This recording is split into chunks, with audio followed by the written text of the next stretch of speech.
My fellow Westorians, I'm Aziz, with me is Ashea, and this is Valar Rereadis. As we take on A Feast for Crows, Valar Rereadis seeks to entertain while preparing you for the winds of winter. Hey, preparing me and her as well.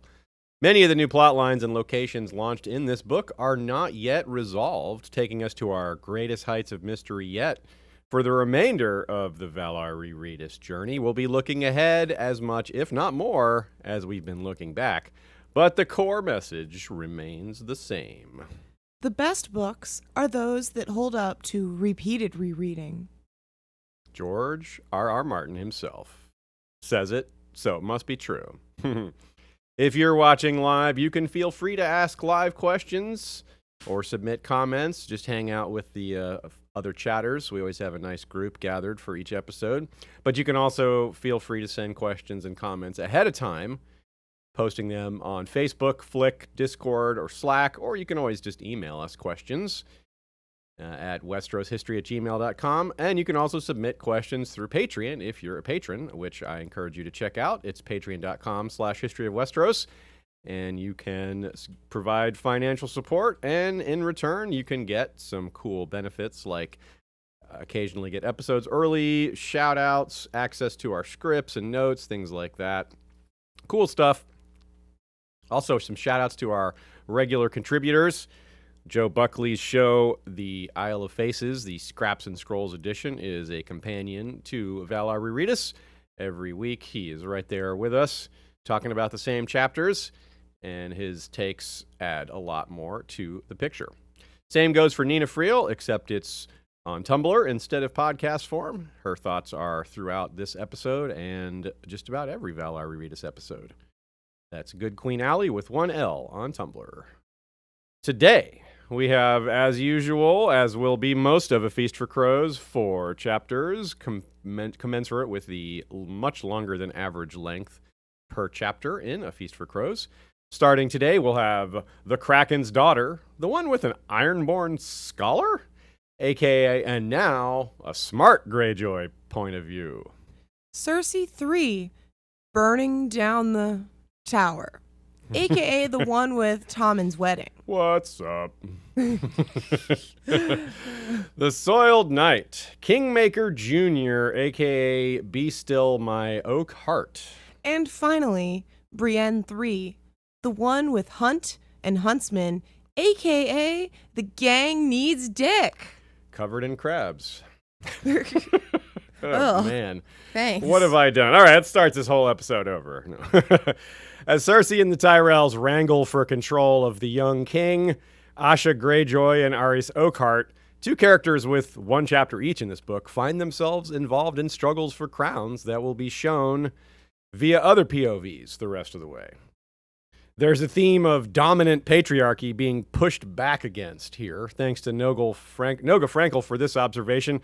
It's really perhaps something that can be said about the entire book, but I think he's right that this stretch of 4 chapters is maybe when it hits its height. Now, Aerys is the POV, but it's really more about Arianne in the long term, and the other 3 chapters are Asha, Brienne, and Cersei. 2 of them are repeatedly told they can't do this or that or the other because they're a woman. While in Cersei's case, they don't tell her that to her face. It's just prominently around her. But people don't usually say aggressive things to Cersei, like to her face, unless they have men with swords standing behind them. In the stretch of chapters as well, we find frequent mention of ghosts. It's sort of a tandem to the ancestry parallel, or the ancestry theme, rather, that we've been dealing with quite a bit. Cersei thinks of past hands of the king, while the recent loss of Joffrey and Tywin are understandably still on her mind. She thinks, too, of Rhaegar, and, of course, Maggie the Frog as well. Even Ossifer Plum. She hears that Beric Dondarrion and the Hound continue to haunt the Riverlands, though first-time readers think the first is alive and the second is dead, while rereaders know it's the other way around. But both kinds, first-time readers and rereaders, know a different ghost named Stoneheart is out there now. Brienne thinks of ghosts several times in her chapter distinctly as she passes through areas devastated by war. She thinks of Sir Cleos, she thinks of Renly, Sir Robar Royce, and Sir Aemon Kai, the ones who were slain by Loras when he was mad over Renly's death. She thinks about the Knights of Summer, who we were introduced to that concept through Catelyn's POV, just as she was meeting Brienne. And many now dead and others are changed forever out of that group of the Knights of Summer. They barely remember who they were in that chapter. She finds herself headed for the Whispers, a place named for voices coming from dismembered heads. That's pretty ghostly. Arianne and Aerys call up the names of past Kingsguard, which is extra ghostly because they're all dressed in white. They also mention some of the largest wars in Westeros history, good place for generating ghosts and constantly being talked about. And for good measure, the chapter includes talk of Ghost Hill, seat of House Toland. On the Iron Islands, we see mothers as ghosts largely forgotten while haunted themselves by the loss of children and husbands and most everything else. People long forgotten, now returned, are showing up at the Iron Islands as well. And they're all abuzz for an event not seen for eons. And that's where we start. The Kraken's daughter, the one with an Ironborn scholar, and now a smart POV from the Greyjoys. Unfortunately, it's the only Asha chapter in the book, though she has 3 nice long ones in A Dance with Dragons. But it's a fantastic chapter. In keeping with all the new locations, we see a place we've never seen and get some history, of course. Even cooler, not only do we continue to see ancient books, we get repeat mentions of current and historical characters associated with them. The first line is, "The hall was loud with drunken harlaws, distant cousins all." Doesn't sound like the start of a chapter that's going to delve into books and ancient mysteries and things like that. But keeping with another recent theme, do these cousins have king's blood too? Harlaws used to be kings on the Iron Islands, so again, we have to keep asking that question. Where does the king's blood end? If Brienne's progress is a great representation of Valar Rereadis itself, this chapter is perhaps a great representation of history of Westeros itself. Maybe this quote sums it up best of all. Archmaester Rigney once wrote that history is a wheel, for the nature of man is fundamentally unchanging. What has happened before will perforce happen again. He said, "I think of that whenever I contemplate the Crow's Eye. Euron Greyjoy sounds queerly like Euron Grey Iron to these old ears." We have a straightforward statement on one of our core foci? How do you say that word? The notion that history foreshadows the future. It's Fachi. Fachi, of Yeah, course. of course Yes, it's Fachi. We have a straightforward statement of one of the core Fachi of. Yeah, the notion that history foreshadows the future is, of course, something we talk about pretty often. Hidden in plain sight here is a reference to an author who made this concept even more front and center in fantasy, The Wheel of Time. Archmaester Rigney is a nod to that author, whose pen name is Robert Jordan, but he was born James Earl Rigney. In addition, we have history and the supernatural woven together in this chapter with a big chunk of new world building, and in this chapter we see multiple characters express the value of history and learning from the past, including Asha herself. But let's first take a look at the Harlaw High Seat, because it's cool.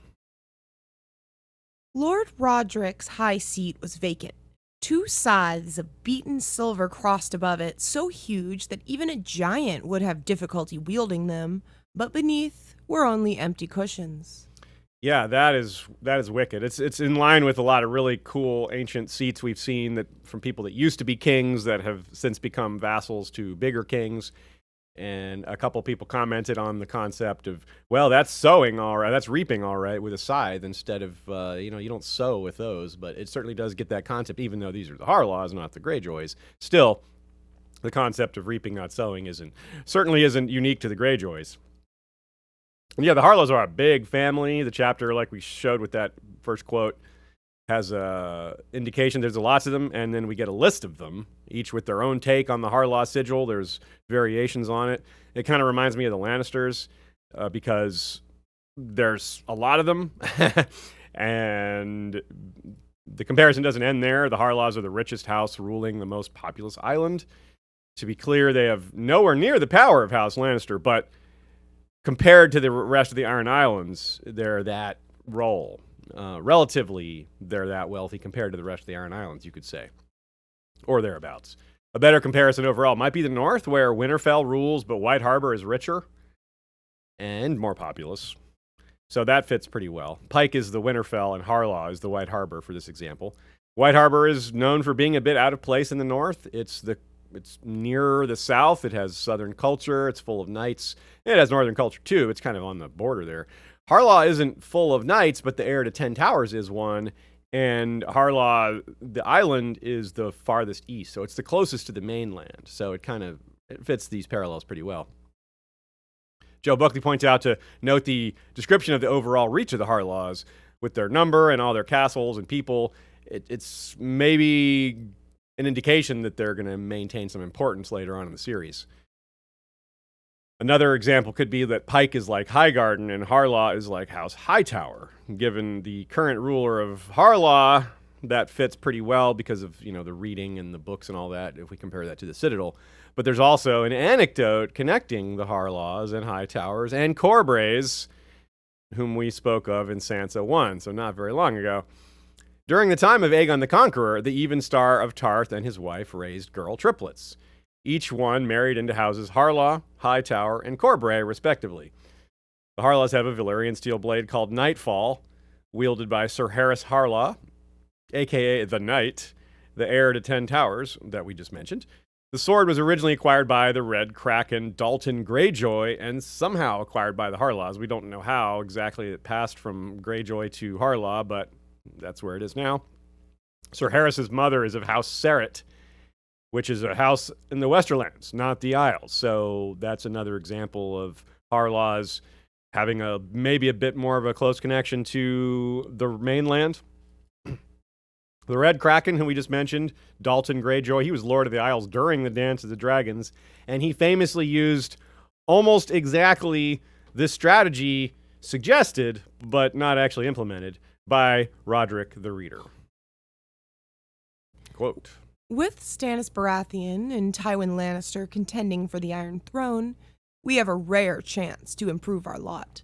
Let us take one side or the other, help them to victory with our fleets, and claim the lands we need from a grateful king."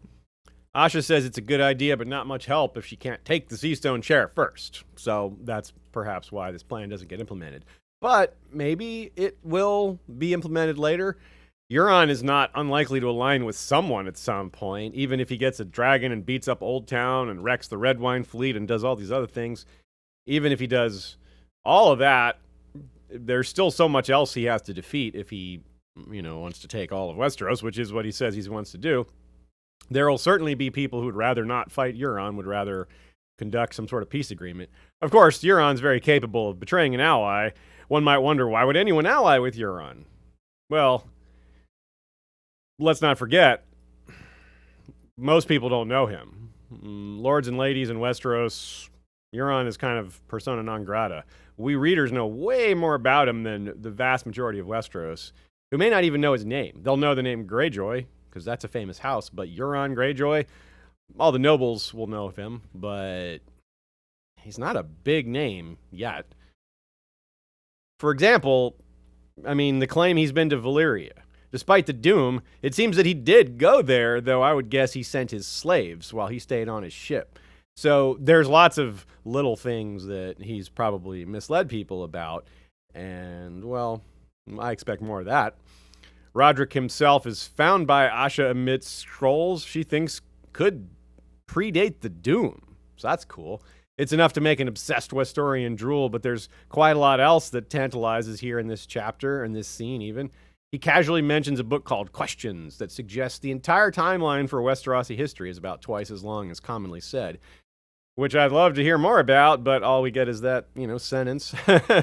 But it's certainly something people debate, the length of the express timeline through different sources. One of the ways you can tell Ironborn culture is self-destructive as well as outwardly destructive is how so very many characters seem older than they actually are. It's a really common theme with the Ironborn as they go gray early or they get bent back early, or they just seem like broken people. That condemnation is all the more potent when one realizes that the Ironborn treat their elderly even worse than most of the rest of Westeros. Ghosts aren't just the dead. When we're talking about ghosts as a theme, we're talking about living ghosts, like all the people we see in this chapter who have been tossed aside but are not dead. Asha's mom, Elanis, is a clear enough example of this. She's a tragic figure, a woman whose psyche has been ravaged. What makes it worse is that she's not unique. You look at her and think, it's probably pretty typical. She got married, she had kids, and her kids and husband got called into Balon's wars and died. In her case, she's Balon's wife, so it's even more personal to her. But the loss of kids and husband is, you don't need more to add on to that. It doesn't have to be more personal.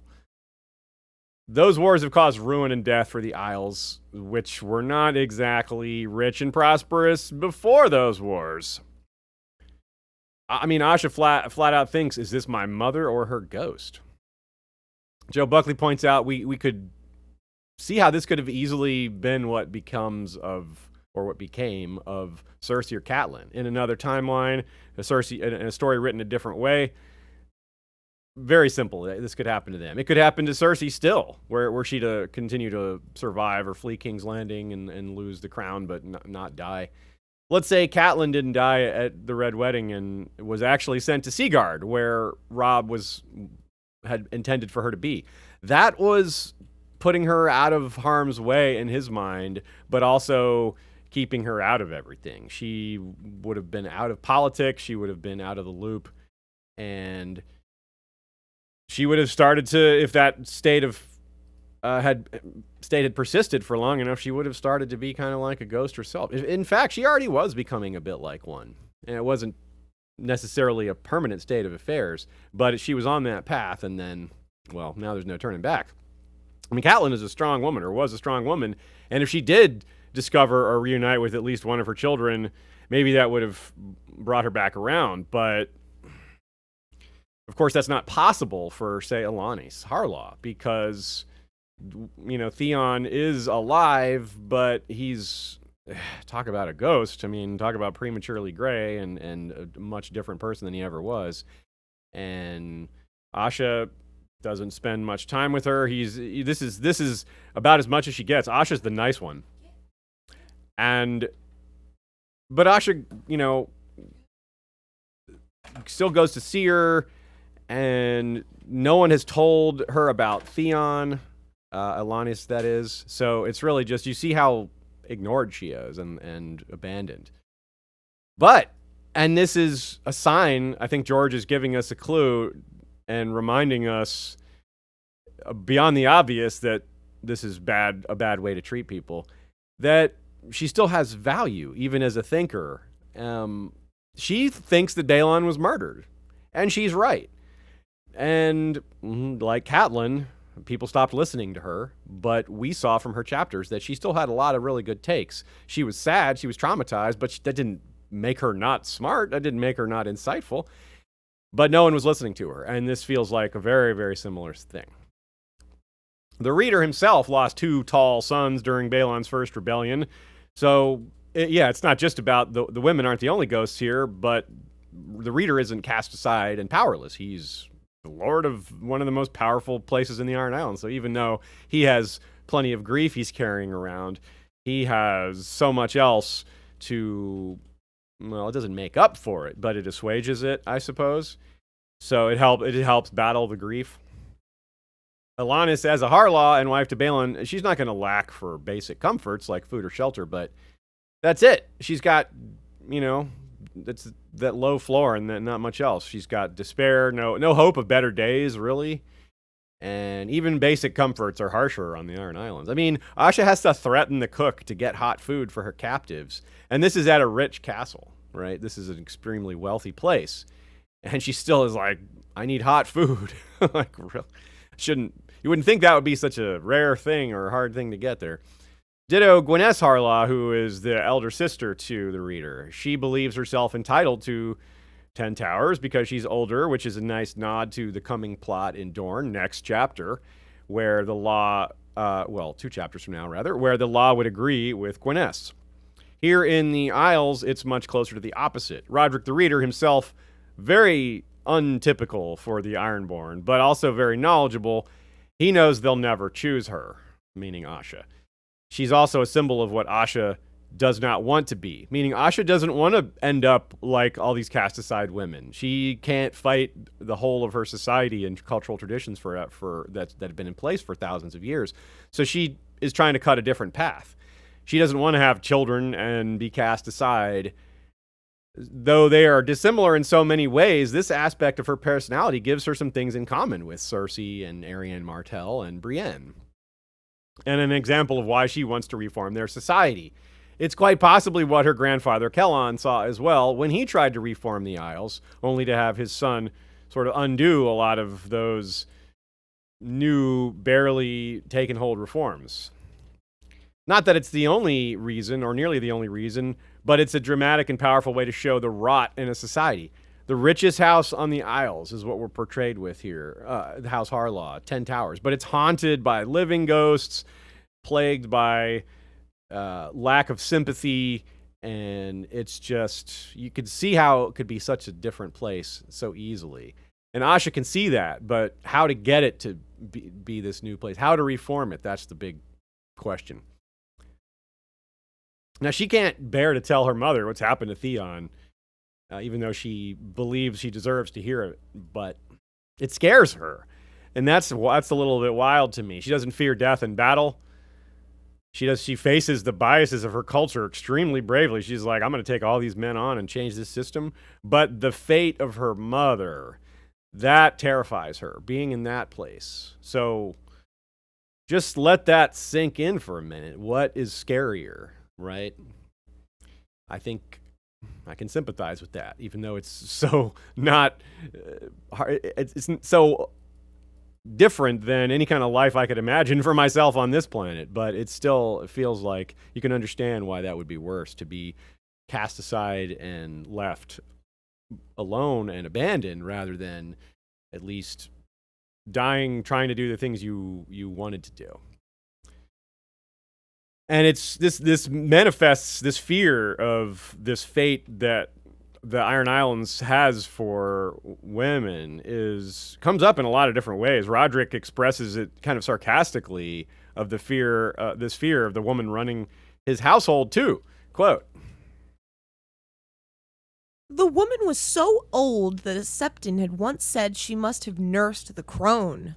That was when the faith was still tolerated on the Isles. Lord Roderick had kept Septons at 10 Towers, not for his soul's sake, but for his books." Yeah, Septons are good at taking care of books. They are responsible for a lot of the books having been copied over or maintained, etc. Books fall apart over time and then they get remade. That's something that gets talked about up at Castle Black. It's a big job of many of the scribes at the Citadel. But yeah, the Asha mentions the knight. Let's talk about him again for a minute. Sir Harris Harlaw. We mentioned that his mother's from the Westerlands, and we also have Christopher Botley, who was fostered with Lord Baelor Blacktide, who's got maybe a little bit of Eastern to him as well. That's funny I say Eastern, because the Westeros is east of the Iron Islands, but more of mainland Westeros culture and the Faith of the Seven. And we know that Kellon's third wife was of the Greenlands too, of House Piper. So Roderick Harlaw at one time kept Septons on Harlaw, as we said, but that's unusual, of course. But it's not unusual what he talks about, the removal of Septons. There used to be a lot of Septons on the Iron Islands. It was kind of being forced on them. They didn't like it. They got their chance to kick the Septons out back during the time of Aenys, and they've never really come back all that much. There's septs here and there, but Septons are generally not welcome there, mostly by the people. Even when a lord wants them around, the people are not so cool with it. So, yeah. But here's a really cool quote that we, of course, could not discuss. Mm-hmm. Archmaester Marwyn's Book of Lost Books. He lifted his gaze from the page to study her. Hotho brought me a copy from Old Town. He has a daughter he would have me wed. Lord Roderick tapped the book with a long nail. See here? Marwyn claims to have found 3 pages of signs and portents, visions written down by the maiden daughter of Aenar Targaryen before the doom came to Valyria. Yeah. Does he not cut his nails? I guess not. He also doesn't want anyone coming near him with the blade. You can't cut your nails on a big long scythe. Ooh. 3 pages of signs and portents. I really wonder about that. And since Marwyn has them, or claims to have found them, will we get to maybe see them? Because Marwyn's going to try to meet Daenerys? Well, in a world where we've seen rulers accept all kinds of bribes for favors, a lord accepting rare books is a really nice change of pace, one I can't really disagree with. It may be wrong. Bribery may be wrong, but when it's rare books, the fact that he's an Ironborn ruler receiving this bribe, though, is a downright shock. The first lord you see bribed with a book that I can think of, and it's this guy of all. A lot of connections to be made here. Not just Marwyn coming up again after being named in the prologue, and by Qyburn. Not only him, but this book he wrote, claiming he knows prophecies from House Targaryen. Man, how incredible that might be. His name coming up a lot in a short period of time. He's not going to come up again until near the end of the book. So, just getting more of Daenys the Dreamer's dreams would be amazing. But there's a lot of other ways for this to be excellent. Marwyn's thoughts on it, whatever takes he might have, whatever correlations he might make to other knowledge he has. Asha's reunion with Tris Botley is awkward, but there's some misdirection here. He comes off as weak and obsessed, but over time we see he's quite a bit more than that. George is sort of inverting the awkward, you owe me love character boy. He's almost the anti-Littlefinger. A boy who fell in love with a noble girl who was above his station and got sent away for getting too close to her, or him, in Littlefinger's case. No, I said that right. Both times it was a boy getting sent away because they got too close to a noble girl. And he hung on to that love, but it never became cynical like Littlefinger's. His love is... he really does want Asha to love him, and she doesn't want things from her besides love in return. He doesn't want power from her. He doesn't want castles. He doesn't want money. He wants her love genuinely, which is, even though he's all mixed up about how to get it, he's willing to forego his claim to stay with Asha. That's part of the anti-Littlefinger part. Littlefinger would never give up power for a woman. Littlefinger gave up a castle himself just now, I should mention, but it wasn't really his castle. It was the Gates of the Moon, which belonged to the Arryns. So, yeah. Nina points out that the end of this chapter reminds her of Dany and Jorah in Daenerys 1, The Storm of Swords, where Jorah kisses Dany and she tells him that she should not have done that because she is his queen, as well as in Daenerys 4, where Dany reminds Jorah that she honors him but does not desire him. Asha, like Daenerys, is attempting to assert herself as a ruling lady in a very patriarchal setting, and neither is afraid to assert her royal dominance over a man, insisting on making her love him. Yeah, after this introduction, it's surprising to see that he's one of the few to stand with Asha against Euron, and he correctly predicts, mostly, what Euron's going to do to Aeron, and he's going to survive amidst Asha losing almost all her men. He's about to witness the Battle of Ice, so George is using this nice guy trope, a dude who thinks he deserves a woman, a particular woman. Tris assumed Asha would wait for him, but as he often does, like I said, this trope gets inverted over the long term. He fittingly becomes more like Stannis, but in a good way. Instead of thinking he deserves Asha, that he has a claim to her, he takes her rejection kind of earnestly. He doesn't sulk or get angry, which is pretty typical for men who act like the guy who Tris seems to be at first. But what he does instead is he says, okay, then, I'm not good enough. Let's see about that. Let's see if I can be worthy. Let's see if I can make more of myself, and maybe then you'll notice me.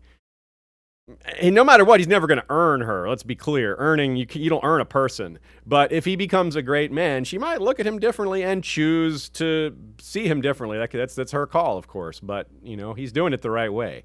Doesn't believe he has earned anything. after being corrected. So it's a nice quirk for George to throw in here. Another breaking of expectations. A different version of a royal woman with a claim and a smitten lesser noble exists in the Dorne plot too, right? Aerys Oakheart. Of course, this is also done differently because, of course, Arianne is pretending that she's really into Aerys Oakheart when she's really just attracted to him. She doesn't love him. 3 different characters now in the early going of this book have had a fat red drop rolled down their neck. Varys got it from Jaime, from the point of his dagger pricking his neck. Triss gets it here from Asha. And Kevin got it from Cersei, though in Kevin's case it was wine and not blood. Though also in Kevin's case, he's the only one of those 3 to die so far. So the wine droplet is the deadly one. The 2 blood droplets, they're still alive. I'm not sure if Varys and Christopher Botley are great candidates to survive the whole series, but they outlasted Kevin. Now, all 3 of these cases, too, involve threats. One effect of George giving us quite a variety of Ironborn POVs is that we get to see the attitude towards Euron from multiple angles before he storms onto the scene. Quote, "The Crow's Eye brought back monsters from the east. Aye, and wizards, too." In particular, he brought back the warlocks pursuing Daenerys, and he sure did learn an awful lot from them. It may even be what kicked off his whole plan to come back. A dragon changes the outlook of when you have big plans, doesn't it? Gives you a lot more options, if you can actually get the dragon. So this is a big topic by itself. We're not going to get too deep into it. I recommend our Euron Greyjoy episode, as well as our Forsaken episode. So Christopher isn't wrong when he talks about Euron bringing monsters and wizards. The monsters are more those he made himself. He cuts tongues and mistreats and traumatizes and controls people that way. Of course, Aeron is going to later notice that Euron has some septons, a R'hllor priest, and of course the men that were chasing Dany, the warlocks of Karth. He's got 3.5 of them. It's not clear whether they're all or 2.5 of them. One of them's dead. So it's quite a nasty bit of writing there by George. Nasty in the disturbing way, not referring to the quality of it, of course. It's excellent. While Triss uses his intuition about Euron, and fairly accurately, the reader uses a different source, one you would expect a man like him to use, history. Quote, "I have been consulting Herrig's History of the Ironborn. When last the Salt Kings and the Rock Kings met in Kingsmoot, Euron of Orkmont let his axemen loose among them, and Naga's ribs turned red with gore. House Grey Iron ruled unchosen for 1,000 years from that dark day, until the Andals came." So he didn't quite get it, but he was close. I mean, Euron does not unleash his axemen, obviously, at the Kingsmoot. He unleashes the horn. But I do think he's basically got the right idea. He's not going to slaughter the Ironborn to take control of them, but he's going to take control of them and get them killed, partly through his own ambitions and partly through he doesn't really care what happens to them, and partly because he's probably going to fail. So whoever's following him is not likely to benefit a whole lot from it. I love that Asha wants to read that book. She's like, I need to take a look at that book. Very, very few characters express sentiments like that, and I'm not sure any of the characters who express sentiments like that are ones who also want to be rulers. It's usually like a dividing point. You have guys who want to rule and people who want to learn. And there's usually not a lot of both. There's sometimes, like Aerys the First is an example. But of course, Aerys the First didn't really want to rule. He was just king. That's kind of like Roderick the Reader, this guy who reads in between dealing out justice, things like that. He doesn't really want to be a ruler, I don't think. Some additional backstory on that, though. Euron Red Hand is the other nickname of this Euron Grey Iron. In the world of Ice and Fire, it's his great-grandfather that was Torgon Grey Iron, who we've mentioned before, that anecdote that seems to apply to Theon. That's the same as Torgon the Latecomer, who declared the Kingsmoot invalid because he had been away when it happened and didn't get a chance to make his claim when he deserved one. And that comes after the descendants, rather, Urathon, bad brother, is overthrown. Good brother, nicknamed bad brother. So that could be what happens with Theon, perhaps, or Theon's descendant. We'll see. So with all these books and discussions of history, it's really easy for George to throw in nods to other plot lines, like Cersei's here, quote, "She stretched her long legs out beneath the table and turned the pages of the nearest book, a Septon's discourse on Maegor the Cruel's war against the poor fellows." Okay, so there you go. That's a line that means nothing the first time through, basically, but it's obviously huge when you're aware that Brienne and Jaime and Cersei's chapters you're seeing the signs of the poor fellows coming back. First-time reader doesn't realize that's what's happening, but yeah, after Maegor, the Targaryens did disarm the faith, but Cersei's going to rearm them later in this book, so that's clearly going to be a big deal. Joe Buckley points out, while we're talking about Asha caring for people, she decides to prove it to us again in a rather difficult way. She shows off how good of a captain she is and how she treats her crew better than most, and her captives. Probably not something we would have expected from Ironborn. She acts like it's not kindness. She pretends it's strength. She, acts like it's just she has value in it, and that's definitely part of it. She cares about the value of those captives, but she also has some decency to her, and it shows up in things like that. She's able to conceal it. I think this chapter is so important in terms of showing the Ironborn not as a monolith. Yeah, that's a great point. Very important, and we don't see that really in Dorne as much. Yeah, you're right. At least not yet. Yeah, because we see it through a guy who doesn't understand what he's seeing, and then a person who's been there her whole life. So she takes it. It's all very used to it. She's all very used to it. Yeah, good point. Maybe we'll get some other people who are get some Dornish takes when Dorne becomes in the Winds of Winter or Dream of Spring. Yeah, we'll see.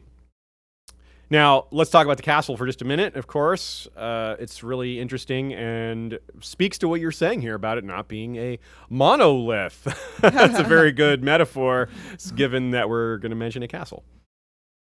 The book tower was the fattest of the 10, octagonal in shape and made with great blocks of hewn stone. The stair was built within the thickness of the walls. But the tower itself, or the castle itself, has 10 towers. Each one is different because the guy who had it built kept changing his mind about the design. But, he didn't tear down what he had done so far. He just changed midstream. And that mixing is maybe a nod to this concept Ashea raised here about showing the Ironborn is quite different than what mainlanders think of them. Even though they're right about a lot of it, there's more to it. And of course, a tower named after books, that's just really cool. We gotta love that. Actually, one other thought on that, what you were saying. Sure. Just a culture that travels the world. Yeah, right. You would imagine that they would, in fact, have a little more diversity there. At least they have the ability to be. And in fact, and they even do value that. Yeah, and they would have more knowledge of it all. Yeah. So that's something to lean on for the future for them. It's like, look, well, we have this. This is a thing that could be good. There's Roderick's point about Asha winning the throne is double-pronged, as Joe puts it. Not only will being Balon's child not outweigh her gender in the eyes of the Ironborn, but what does that gain her? Because the Ironborn way of life is destructive and self-defeating, as Roderick is clear on. So if she does at all like her father was trying to rule. Now, of course, we know Asha is not trying to rule that way. She hasn't convinced Roderick that. But it's important to have that discussion and that debate to show the course that the Ironborn is on and the fact that there are people who see that destructive pattern and are trying to break it. And her grandfather may have been the last one to try. Kellon, that is. It's interesting that we learn in this chapter something that is really easy to miss, that she went back to Winterfell and saw the destruction there, whether personally or sent a scout or what have you. That's really interesting because that was risky. I mean, she had to go back to Winterfell she'd left. I don't know if she went all the way back to Deepwood Mott and then came all the way back to Winterfell. I'm not sure, but part of it's her sentimentality because we know that with Theon out of the way, she has a much better chance of getting the throne. So it couldn't have been to go back to just, see if he was going to be another candidate at the Kingsmoot or see if he was going to be in her way. I don't think she went all the way to Winterfell just to see if he was alive, to know if he was going to be a factor in the succession. I think there's some care in that, some caring about her brother. Now, we're going to see a little bit of Euron's plans already happening here, redistributing titles and land and giving it to his supporters. That's obviously going to continue to happen. It's going to be a big deal at the Shield Islands and at the Arbor. And it's part of how he breaks other power structures within the islands by bringing second-in-commands and third-in-commands from people who are opposed to him and promoting them and giving them their own titles so that they're no longer supporting people who are against him. And remember, too, that Euron doesn't care about money for money's sake. Money can buy him the things he wants, but wealth in itself isn't very useful to him. So even though Asha is much smarter and much more progressive and forward-thinking, she still has some of this sense of folly, this Ironborn courage to take on something that really is almost hopeless. She knows she doesn't have enough men to support her claim.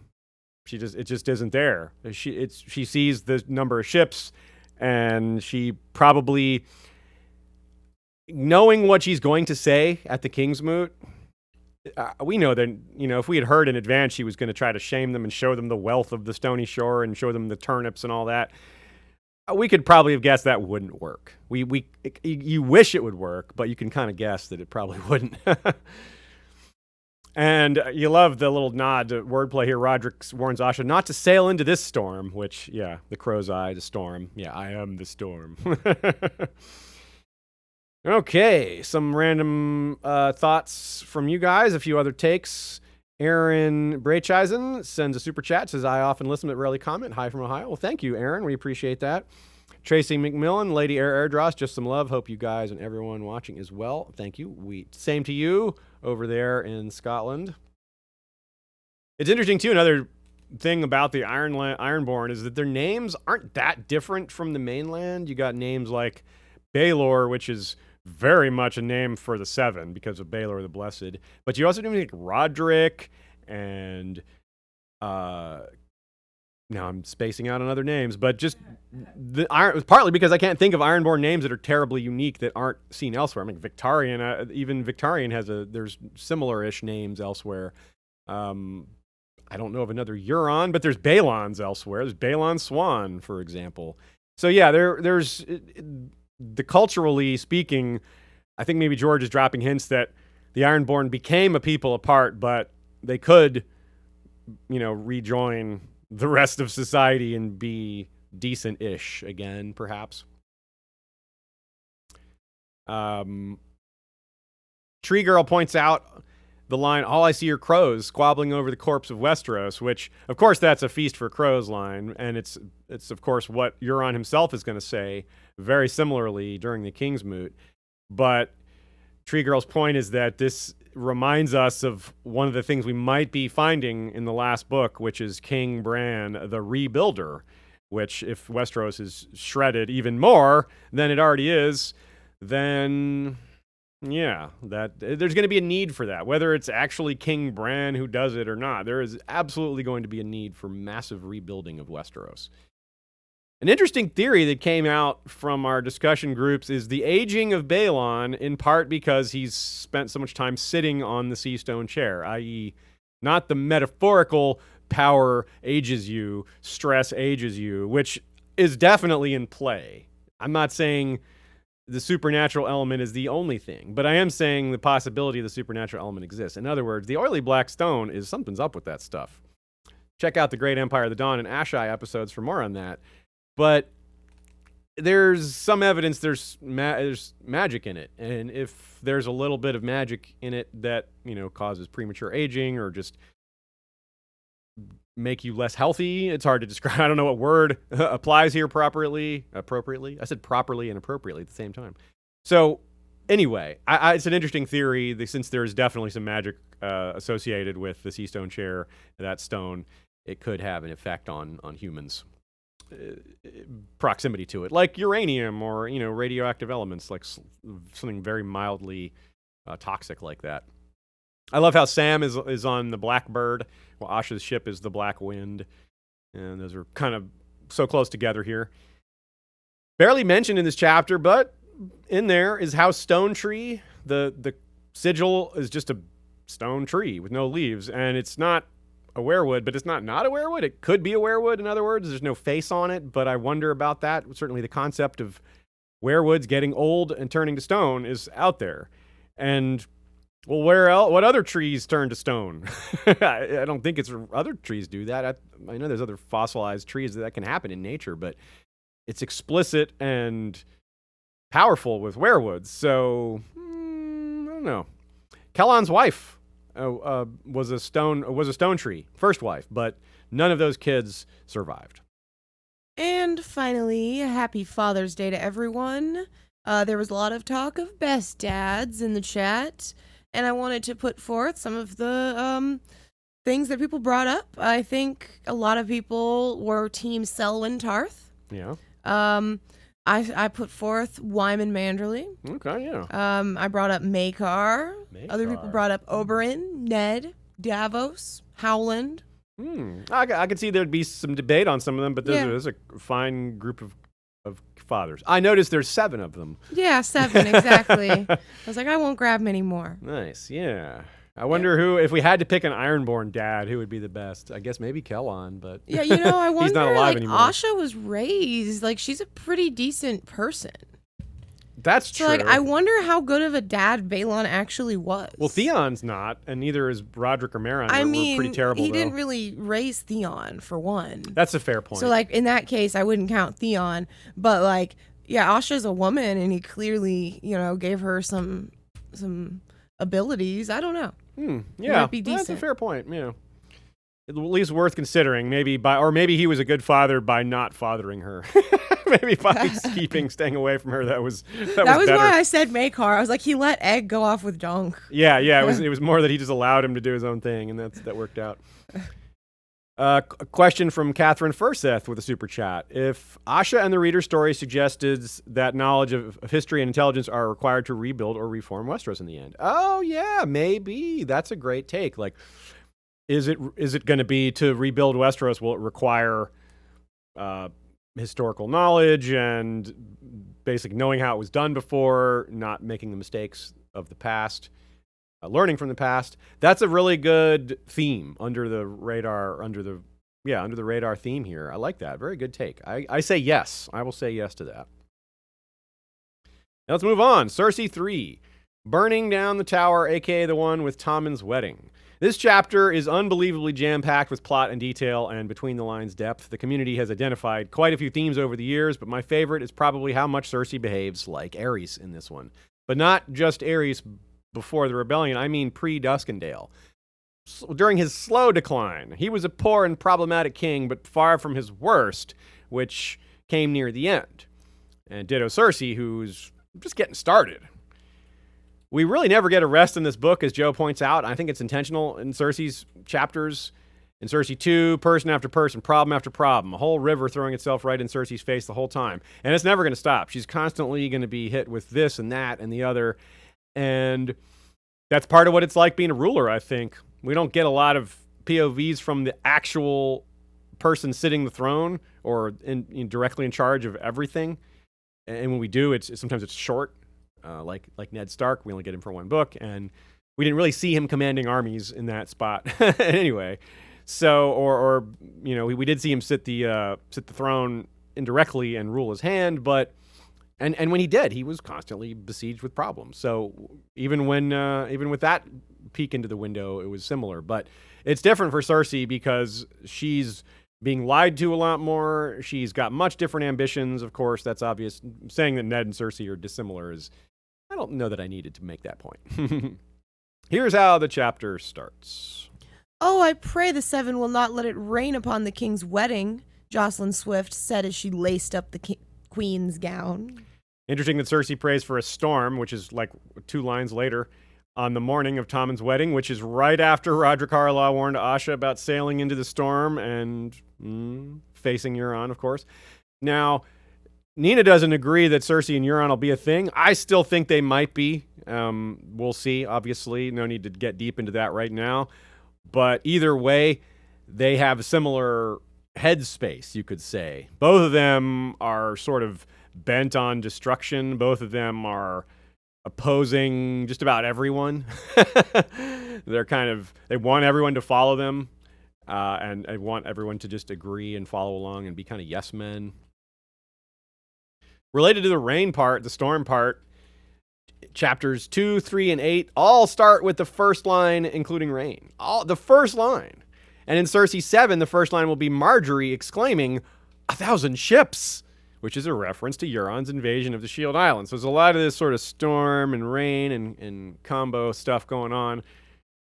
Related to that, maybe, is the reintroduction of Aurane Waters. She'll make him Grand Admiral next chapter, and eventually he'll run off with the new warships she's going to order built. It's an open question where his allegiance is going to land, if anywhere. Maybe he'll just stay pirate, which is what he seems to be right now. But because he's turning pirate, you can maybe see him hooking up with Euron. But he could easily join Dany as well. After all, Dany is blood of the dragon, and Aurane Waters is blood of House Velaryon, which is blood of the dragon as well. The sea snake, Oakenfist, like Aurane Waters. Actually, Aurane Waters and Oakenfist have some things in common. Both of them are bastard born, stuff like that. So, well, let's see what Cersei has to say about him. Quote, "It was not the first time the queen had made note of Waters, a lean young man with gray-green eyes and long, silver-gold hair.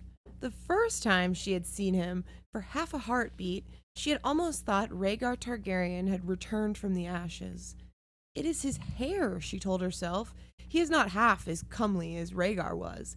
His face is too narrow, and he has that cleft in his chin. The Velaryons came from old Valyrian stock, however, and some had the same silvery hair as the Dragon Kings of old." Yeah, it's a little bit of how she looks at Lancel later. She's like, how did I ever? He's just a poor copy of Jaime. It's the same kind of like thinking of, oh, he's a poor copy of Rhaegar. Also, in Jaime's first chapter, he thinks on Rhaegar and will have a lot of thoughts on Aerys in his next chapter. So these help set up what's happening in his sister's chapters. Of course, we've talked about this a couple times and we'll continue to point to it. The connection between Cersei and Jaime's chapters is luminous throughout these books. This is one of the rare chapters of Cersei's that's not next to a Jaime chapter, and all but one of Jaime's chapters are next to one of hers. She just has more, so. The connection to Aerys that I mentioned going into this, they're not meant to be subtle, although some of them are because there's so many that you probably can't catch them all. But Jaime flat out says, now you sound like Aerys at one point. But yeah, like I said, there's a lot of them. So we'll start off with this one. Aerys notably wasn't fond of his son Rhaegar marrying a princess of Dorne. He's cited as saying racist things about the Dornish, including his own grandchild. He didn't trust the Dornish, so there you go. Cersei's really not happy about her son marrying the Tyrells. She's not racist against them because they're the same race as she is, but still, believes the worst about them in every way, is expecting them to move in on her. She's not entirely wrong, though, right? That's the thing to keep in mind. And Aerys probably wasn't entirely wrong that a lot of people were out to get him, but that's because he deserved it, just like Cersei deserves it, seemingly. Now, of course, burning down the Tower of the Hand via wildfire, you obviously can't not think of Aerys when things are destroyed with wildfire. But the city itself, a part of the city itself, that also reminds us of what Aerys wanted to do and what might be coming some-wise wrapped up into Daenerys and Jon Connington and young Griff's plots, etc. Aerys burned, exiled, and otherwise didn't get along with his hands, which that's very much the case with Cersei. Also, the way Cersei describes how the wildfire actually makes her feel. Quote, "Cersei felt too alive for sleep. The wildfire was cleansing her, burning away all her rage and fear, filling her with resolve." Hat tip to Brandon Winslow, who drew our attention to a quote not about Aerys, but about Aerys' daughter that has very, very similar language. Quote, "Give me 1 second. Shea is overwhelmed by cats. Yeah, I went from one cat to like that cat jumped off suddenly to another cat jumped on me in the space. It was a whole thing. Okay. She opened her arms to the fire, embraced it, let it swallow her whole, let it cleanse her and temper her and scour her clean. She could feel her flesh sear and blacken and slough away, could feel her blood boil and turn to steam, and yet there was no pain. She felt strong and new and fierce. Yeah. Burning away, but feeling good about it. Yeah. Pretty similar. Pretty similar. Of course, there's no actual burning for Cersei. No dragons hatched, but burning a tower of wildfire. Of course, it also reminds us of Summerhall, which, of course, is a huge tie-in to Aerys, as well as Daenerys and Rhaegar. Cersei compares the burning of the tower hand to holding and nursing baby Joffrey. In both cases, it could be about power and agency for Cersei, among other things. Joffrey was the product of Cersei defying Robert, conceiving him with her beloved twin while he slept with someone else, which denied Robert a true-born heir of his own. When she burns the Tower of the Hand, Cersei is symbolically divorcing herself from the father who tried to control her and the brother who, so she believes, murdered her son and Tywin and would kill her if given the chance. So she's going to rule essentially without a hand, which she basically indicates here. All power to herself, just as she believes no man had ever made her feel as good as Joffrey did when he nursed. She now believes she can't trust any man, even Uncle Kevin and her twin Jaime. There you go. That also very, very much reminds us of Daenerys, because Daenerys' story is progressing towards trusting people less and less, especially men who have other ambitions for her.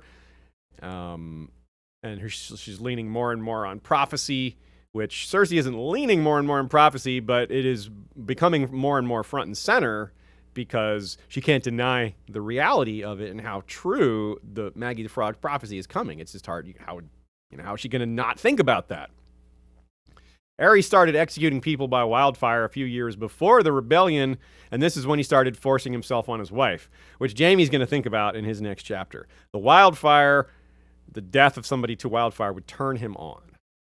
So keep in mind that he witnessed much of his family die to wildfire, like I said, at Summerhall, and the stress of everything that happened during Summerhall may have been what caused Rhaella to go into labor a bit early, and that's when Rhaegar was born.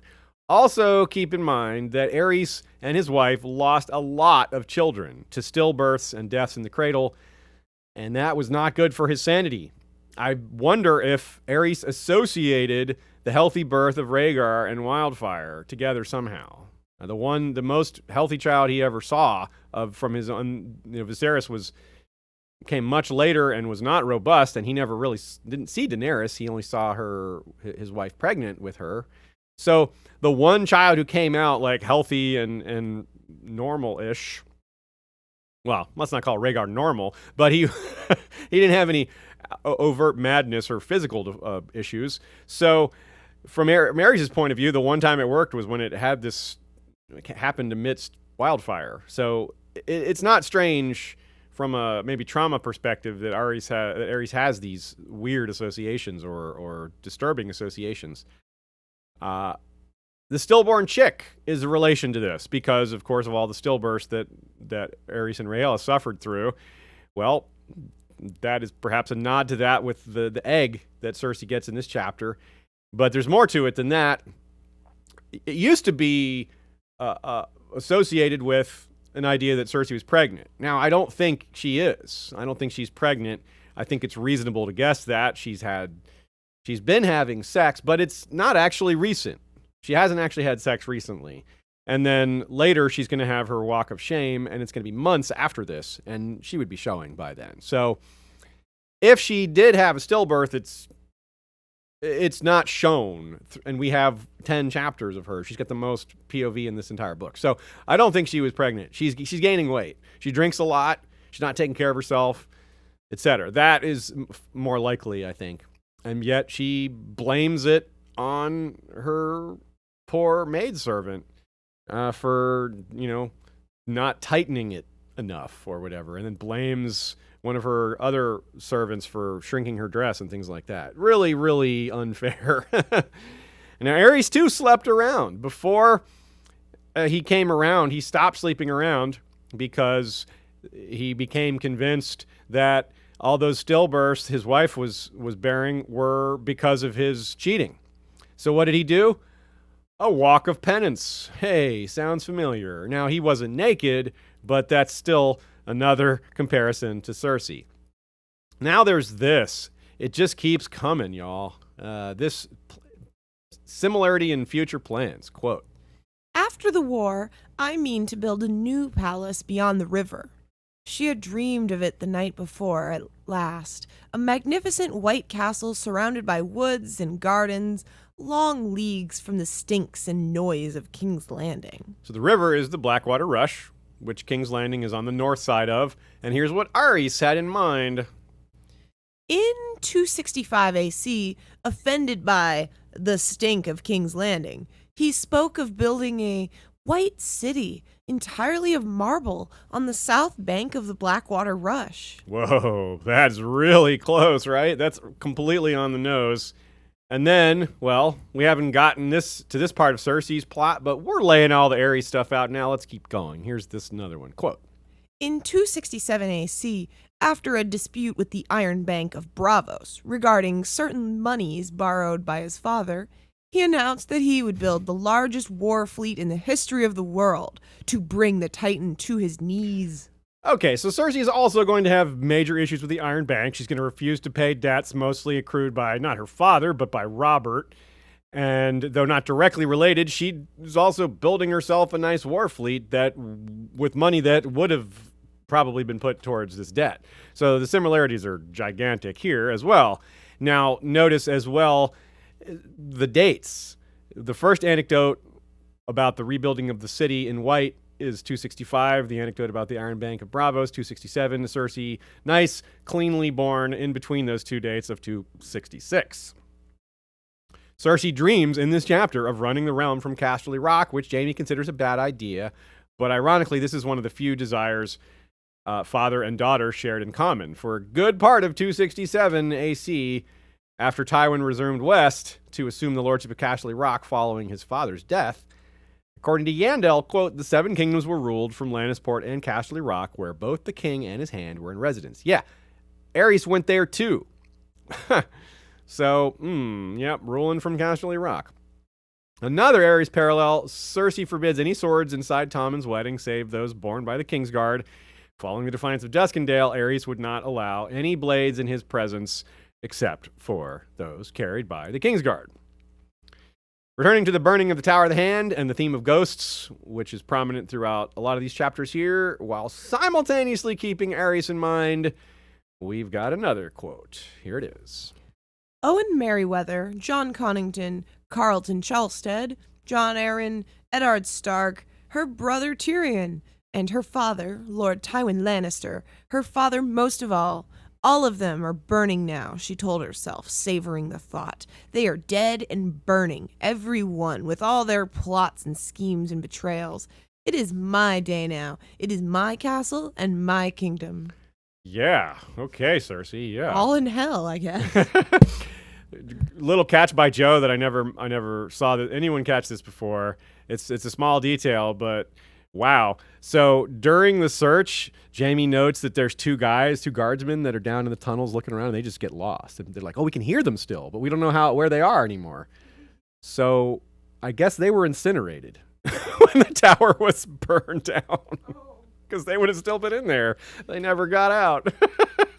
Whoa. Poor dudes. So Joe points out Ned, Sansa, Arya, Tyrion are also could have been mentioned. Ned was mentioned and Tyrion was mentioned, but also just from, this is POVs we're talking about. Characters who have been through this, who have lived or spent a lot of time in the Tower of the Hand. It's a pretty big deal that this building is coming down. So many important scenes happen there.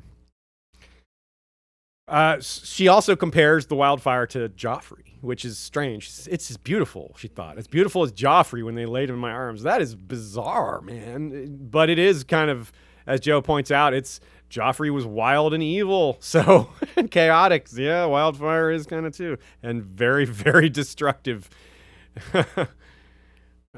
So You wonder, too, about that rebuilding of the city thing, backing up to that, you wonder if that's a deep future foreshadowing. We talked about this Bran the Builder stuff in the Asha chapter just now. And, well, if King's Landing is indeed destroyed, well, they will maybe rebuild it, and maybe it will be a city in white on the South Bank. That they could be dreaming of things that really are coming. Maybe Aerys was actually having a vision of the future. Maybe Cersei was.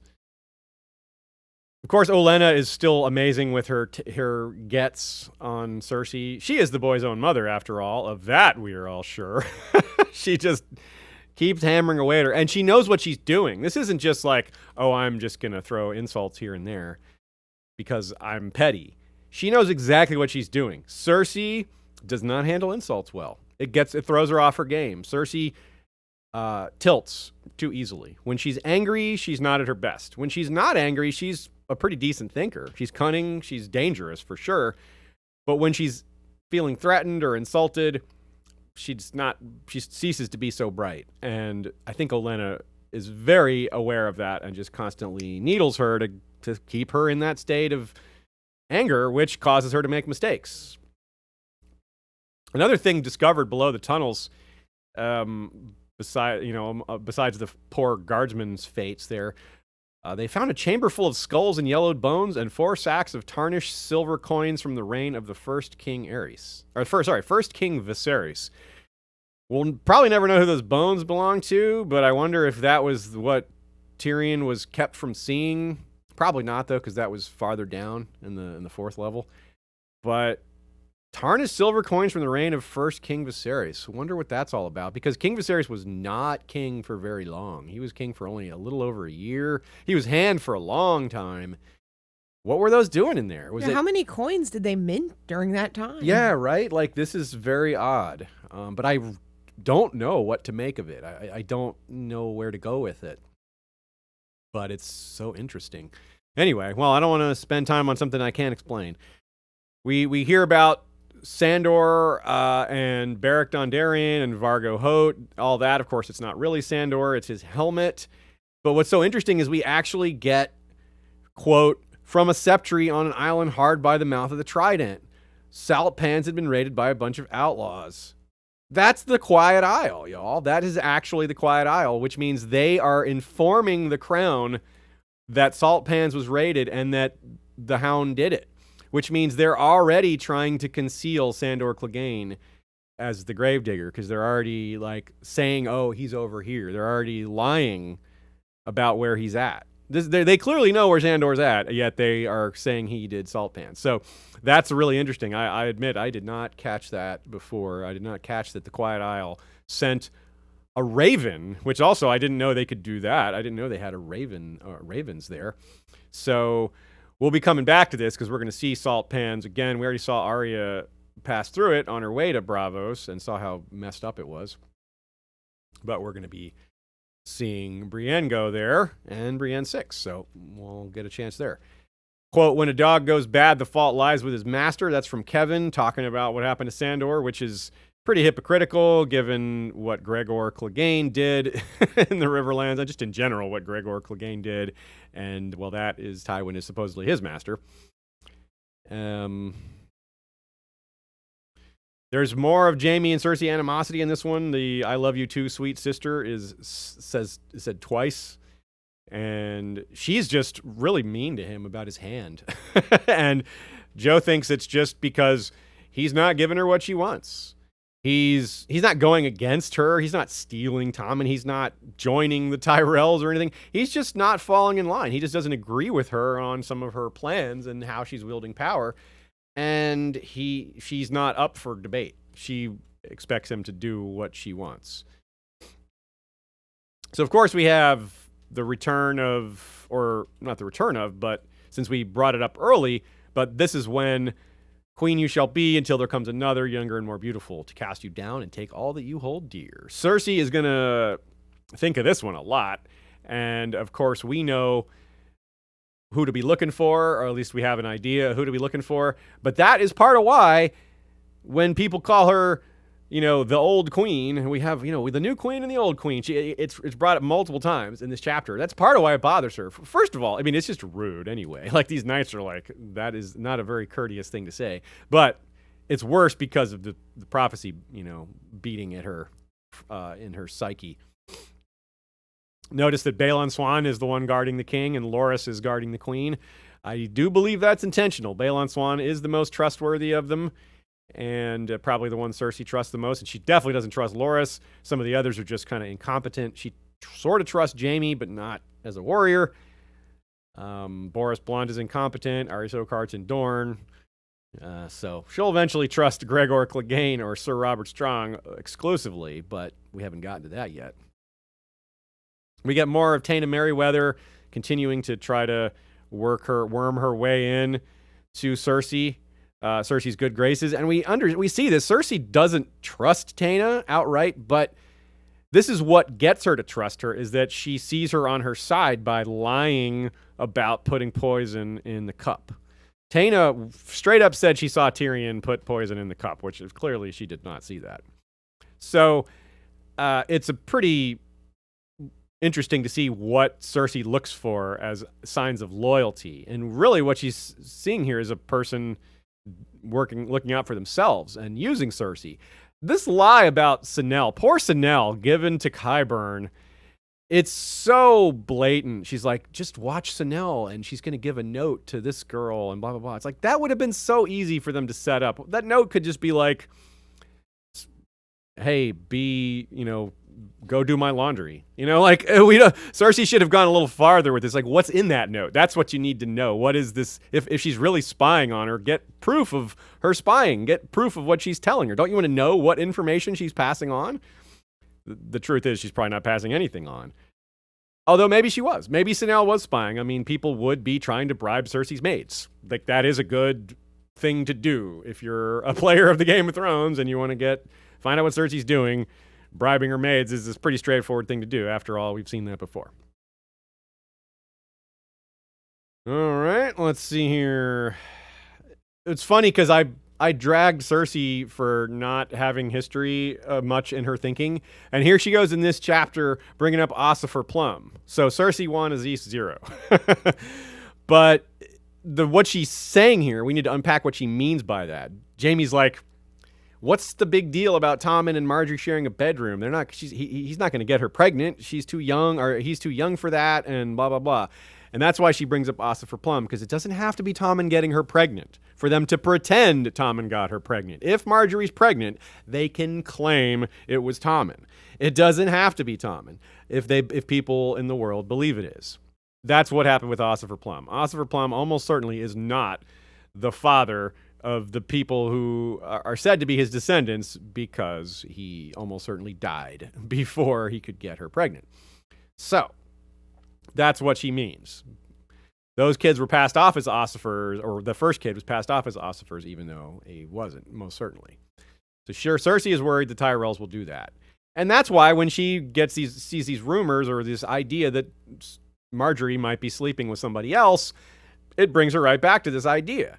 So again, Cersei is worried about legitimate things. Even though she gets the details wrong, she is very aware of all the different tricks of the trade, so to speak. Her being someone that thinks cynically and paranoia enables her to have awareness of the types of things that could be out to get her. Now, Cersei also wonders, why would Taena betray Marjorie? Which is, again, her thinking is mixed up here, because she stops thinking about that when she realizes the testimony against Tyrion. She's like, okay, well, actually, I don't need to think this through. She used against Tyrion. So another thing that's really important about this chapter being Cersei's point of view, and say not Jaime's, is it's subtle that Cersei puts her arm in Osmond Kettleblack's arm as she's watching the fire die down, wildfire burn, because Jaime is still in the back of his head thinking that she's sleeping with him. And well, she will, but she hasn't yet. And that's so and of course we talk a lot about how he's wrapped up really, really thinking a lot about her in her quote unquote infidelity, and yeah, that's right. So let's go on here. Oh, looks like I made a mistake. Matt Reese caught my mistake. I did make a mistake. He says Aziz was describing Viserys II. Viserys the First was the king before the Dance of the Dragons. That's right. That actually makes a lot more sense too, because Viserys I was king for a lot longer rather than this short period of time. And the Dance of the Dragons is when we had the incident of blood and cheese. Yeah, we get a bunch of people here talking about that. Yeah. Daniel Stevens said, could that have been cheese in the dungeons? He was never found. Maybe he never made it out. And it was early enough in Aegon's reign for old coins. Noga F also thought it might be related to that. And Desert Stormborn, Charlie 11, as well as Nina, brought up the idea that it could be part of the treasury that was taken for safekeeping and never came home, that was split up.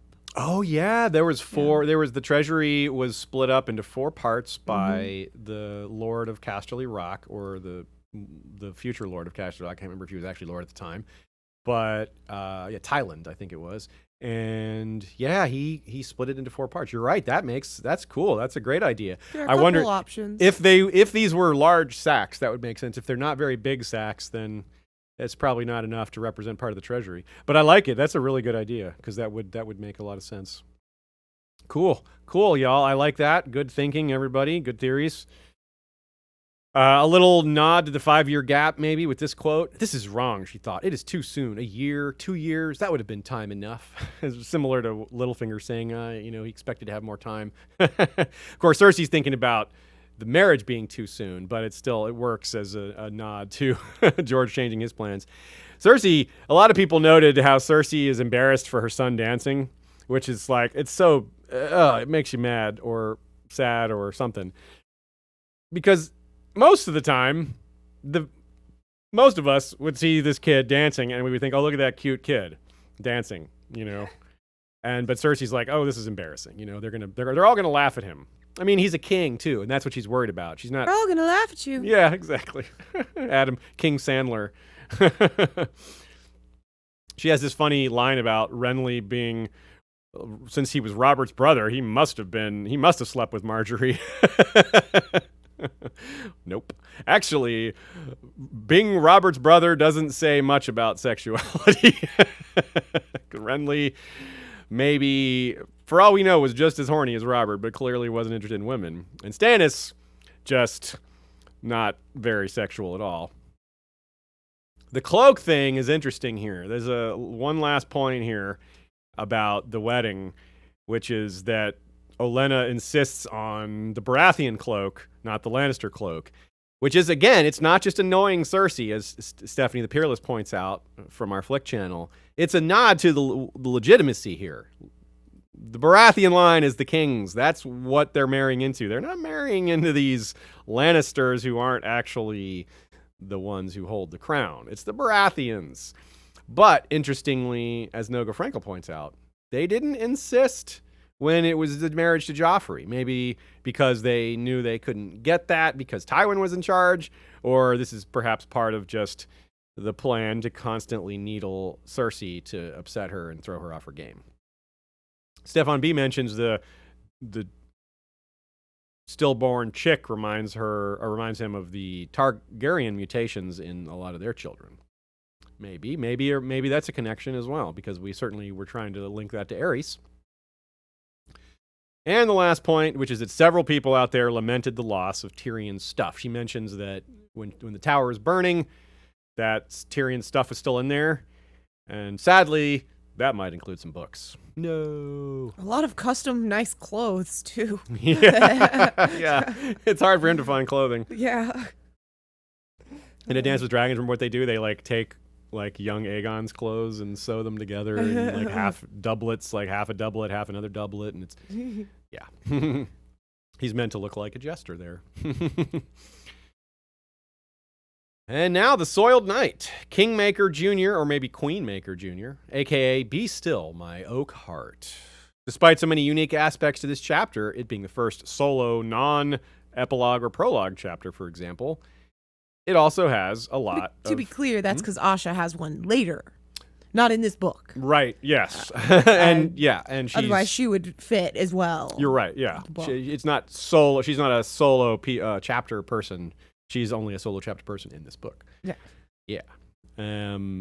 But despite the differences, this fits in brilliantly with so many recent and long-term themes: love versus duty, conflicting oaths, and of course the Game of Thrones itself.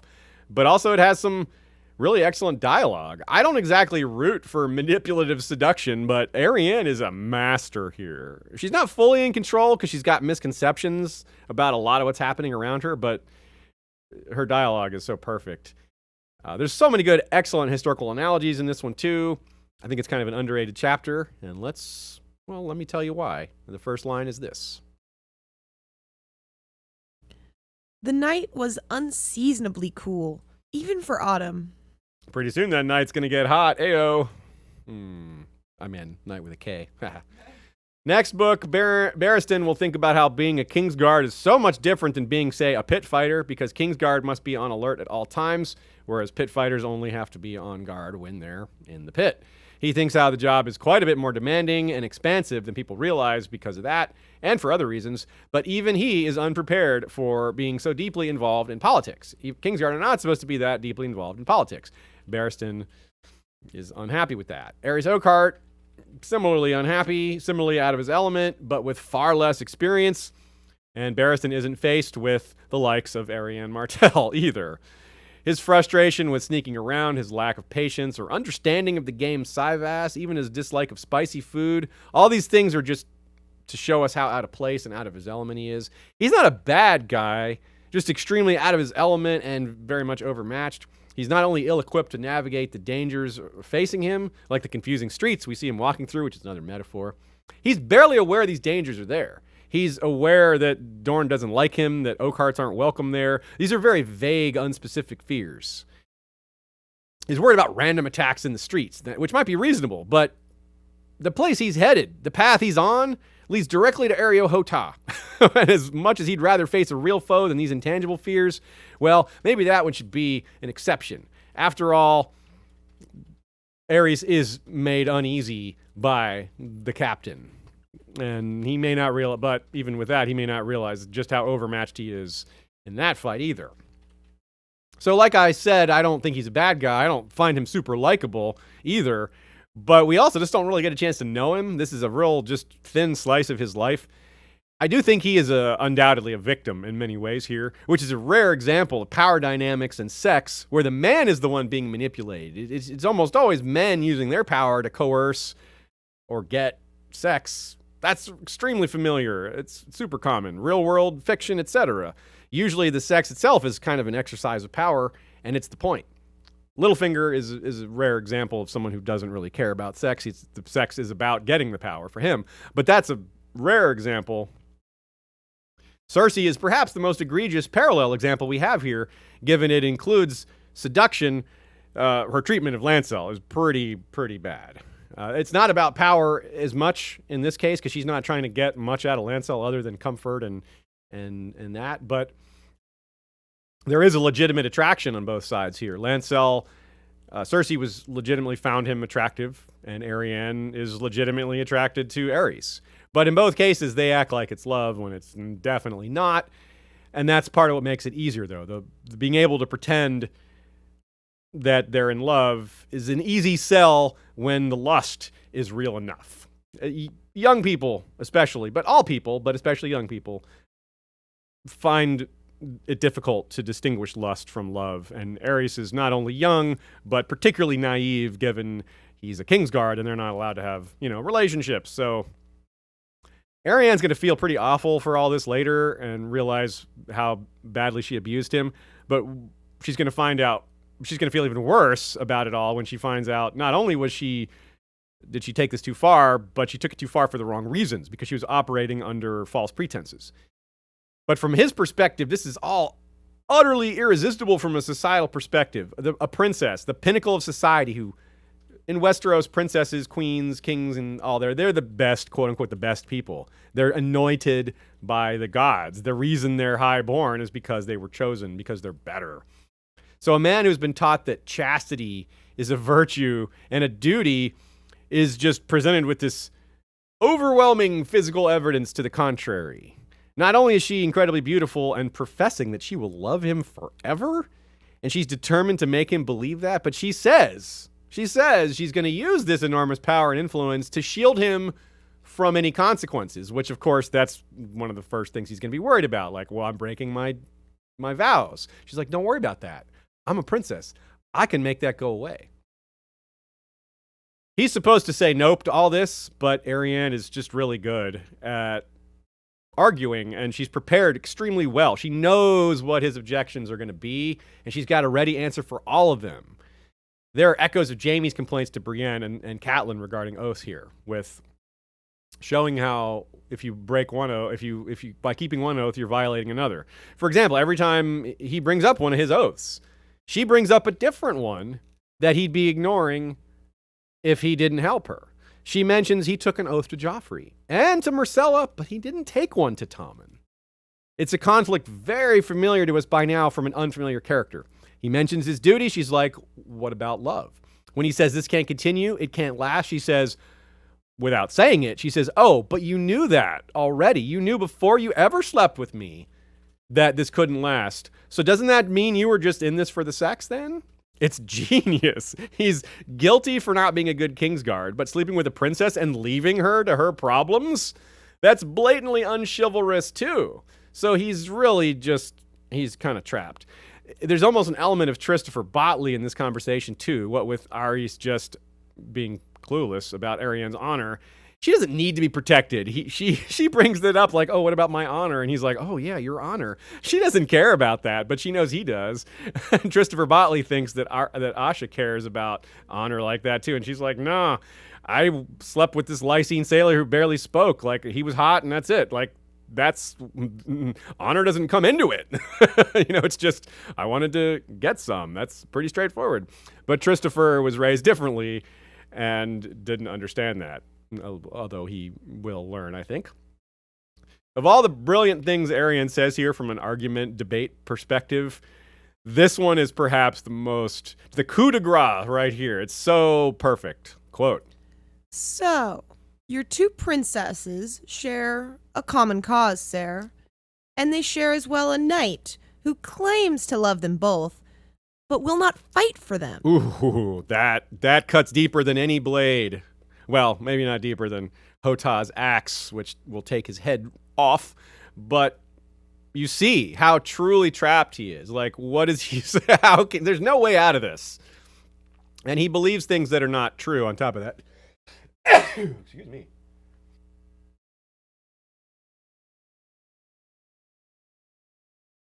I've gone to sun sneeze. Myrcella and Arianne have the authority to free him from his vows and allow him to marry her. That is true. She's not lying when she says she has that authority to shield him from consequences, but not really.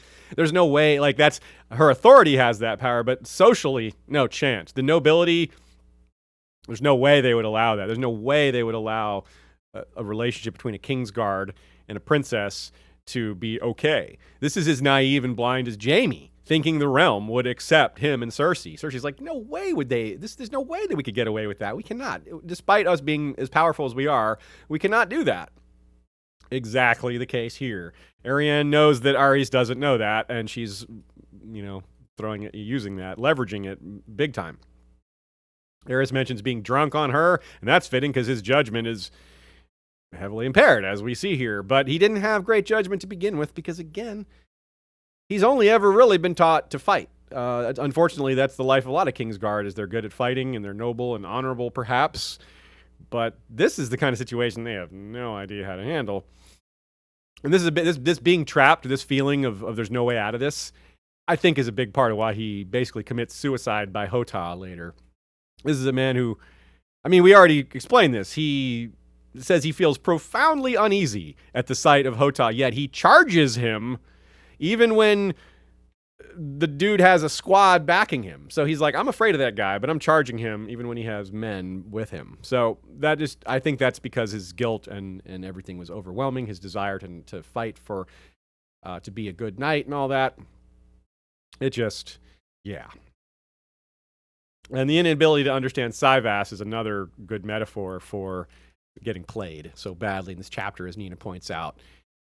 He just doesn't understand the politics at all, and he's not picking up on any of the clues that a lot of readers would, which gives a lot of value to a reread here, because if you're falling in line with, if you're in Aerys' line of thinking, if you're taking what he gives you, you're missing a lot of subtleties, because just like in a lot of Cersei's chapters, there's people telling lies to him constantly, and if you're not aware of those lies, you might believe them too. Now, Syvas in general is going to be bigger. Arianne's going to have a Syvas board in her prison cell. Tyrion's going to play Syvas with young Griff, which maybe ties them all together. After all, Arianne is going to go to try to meet him early in the Winds of Winter, as Doran seeks an alliance. They do believe that's their nephew. Can I say a thing about Syvas? Of course. If no one knew, in our outro video that plays, those pieces are in fact from a Syvas board game, which you can 3D print yourself. You could play it. They exist. I forgot all about that. Yeah. So you guys look at the Syvas pieces every Sunday if you watch us. Yeah. So this leads us to a parallel between Cersei and Arianne, though Arianne is mostly mistaken in her belief that her father seeks to set her aside. She was not given the education expected of a ruler, also like Cersei. Cersei learned a lot, as we saw in Cersei 2, indirectly. She heard things that Jaime was taught by Tywin and then witnessed ruling, so she picked up on these things, but it would have been better if the education was more direct, and that seems to be the case with Arianne as well. And it's a bigger oversight, because Arianne was definitely set to be a ruler, whereas Cersei was not. But in the same vein, they were both maybe expected to be queens subordinate to a king. Maybe that's what Doran was thinking, that Arianne wouldn't be ruling so much as being subordinate to a king that she was married off to, meaning Viserys in particular, the restoration of the Targaryens. So that is not great from Doran, not educating his daughter properly. So a lot of ways she wields power is intuitive rather than getting taught. And that's a big deal, because these are people who've been ruling, who've been sitting in these lordly seats for eons. And their fathers have taught them how to rule properly, and their fathers passed that on down. So for people to be excluded, for women to be excluded from that knowledge base, is bigger than it sounds. I mean, people in authority, people with power, they arguably need education more than anyone else. Not for their sakes, not because they deserve it, but for the sake of the people they wield power over. You want educated rulers. That's a pretty straightforward thing. Their actions impact everyone they have authority over, generally speaking. It's more important for them to be good than educated, but it's pretty darn high on the list. So yeah, Doran did not handle this very well. He handled the Arianne Quentin situation poorly. He should have seen Arianne's mistrust coming, because he laid it all out. The breadcrumbs were there for her to find that that something was going on. And it's not unreasonable for her to think that she's being set aside, given the way Westeros operates and the evidence she saw from what Quentin was doing.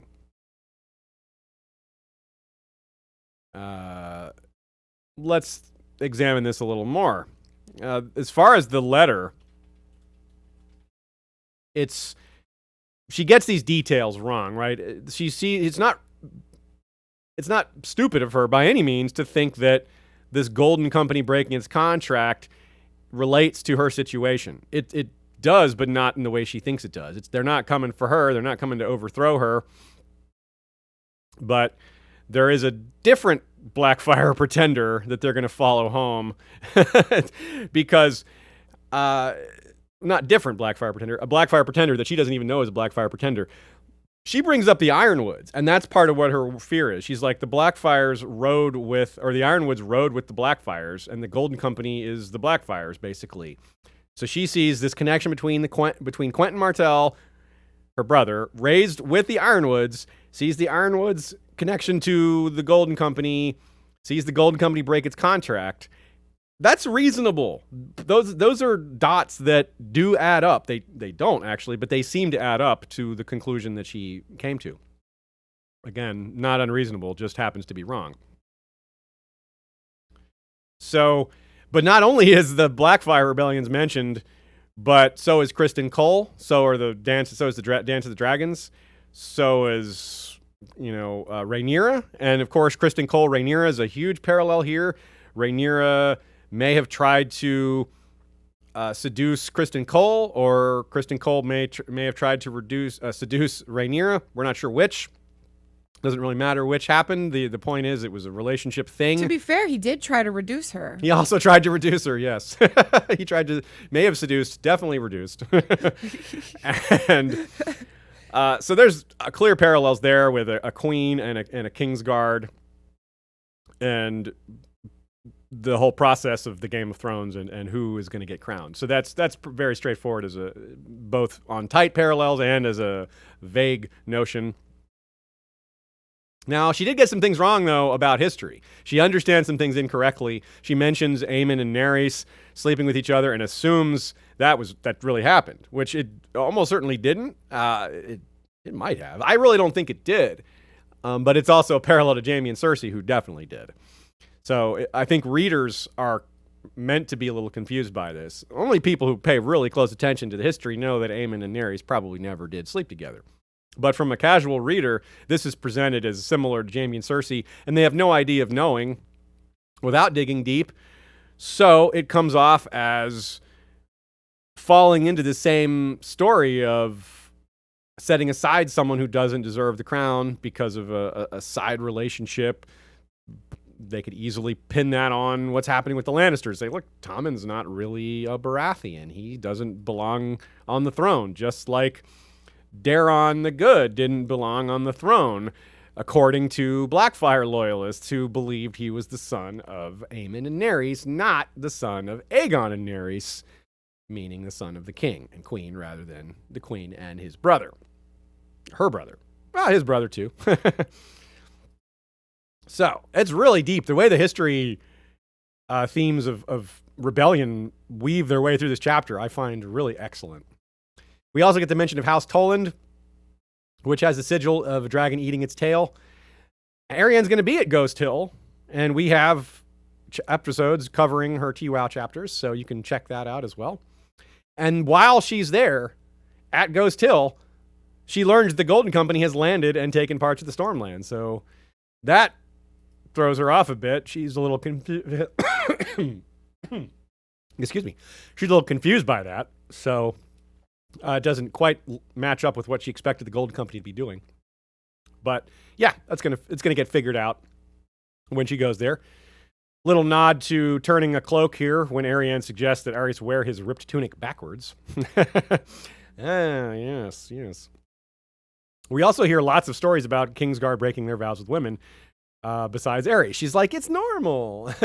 What's funny about that is Aerys thinks about ones he's heard of, and then gets told of others he didn't know about. But at no point does he think of Jaime and Cersei. Which may be because, I don't know, doesn't believe those rumors, or is he just loyal to his Lord Commander? I'm not sure. Here's another quote that is a really good discussion of Arianne's, or a really good example of Arianne's debate skills, as well as a point we've made before and relating to Jaime. I will not be remembered as Sir Aerys the Unworthy, he declared. I will not soil my cloak. It is not our love that has dishonored you. It is the monsters you have served and the brutes you've called your brothers. Where's the lie? I mean, he did take an oath, but she's not wrong. He has served monsters. He has had brutes as his brothers. That is true. This is much more interesting and much closer to the discussion we had at the top about Aerys with Sansa and having to obey, because, not at the top, a while ago, about beating, because Aerys thinks about how he didn't want to beat Sansa, but he did it. He thinks how it shamed him and hitting that poor girl, but he didn't do anything about it. That's why he's thinking about this quite a lot more, because, well, it's easier for him to think about what he's doing than things that he shamed himself with before by not doing. Yeah, it really is hard to unpack just how trapped Oakheart is here. Yet it's also very clear how trapped he is. All right. Couple other thoughts here. Both Aerys Oakheart and Arya Hotah think of the term little princess, his little princess, but for different people. For Aerys, it's for Myrcella, and for Arya, it's Arianne. And, well, they have things in common. No one ever tried to seduce Arya Hotah, and we don't know how it would have gone if they did. But it's interesting that we have these guardsman chapters to kick us off in Dorne before we get into Arianne herself. One thing that a couple people mentioned, and I'll bring up as well, is I think what George was going for with the over-the-top descriptions of Arianne's sexuality and her body is that he's just so overwhelmed because he's, had so little sexual experience that it just goggles him. But it kind of comes off a little over the top and maybe seems to other eyes the Dornish when we've just gotten the opposite treatment from the Ironborn. The Ironborn have been thought of as a monolith, and we just see how untrue that is. That's one side effect of having this point of view from Aerys Oakheart's point of view, is that it doesn't undermine those thoughts about the Dornish. He just goes right into that. On the other hand, there's still a lot of value to having this chapter from his point of view. We want to see what it's like from an outsider, and seeing Arianne manipulate him within her own point of view wouldn't have been as interesting, because we would have been in on it rather than being fooled with her or by her.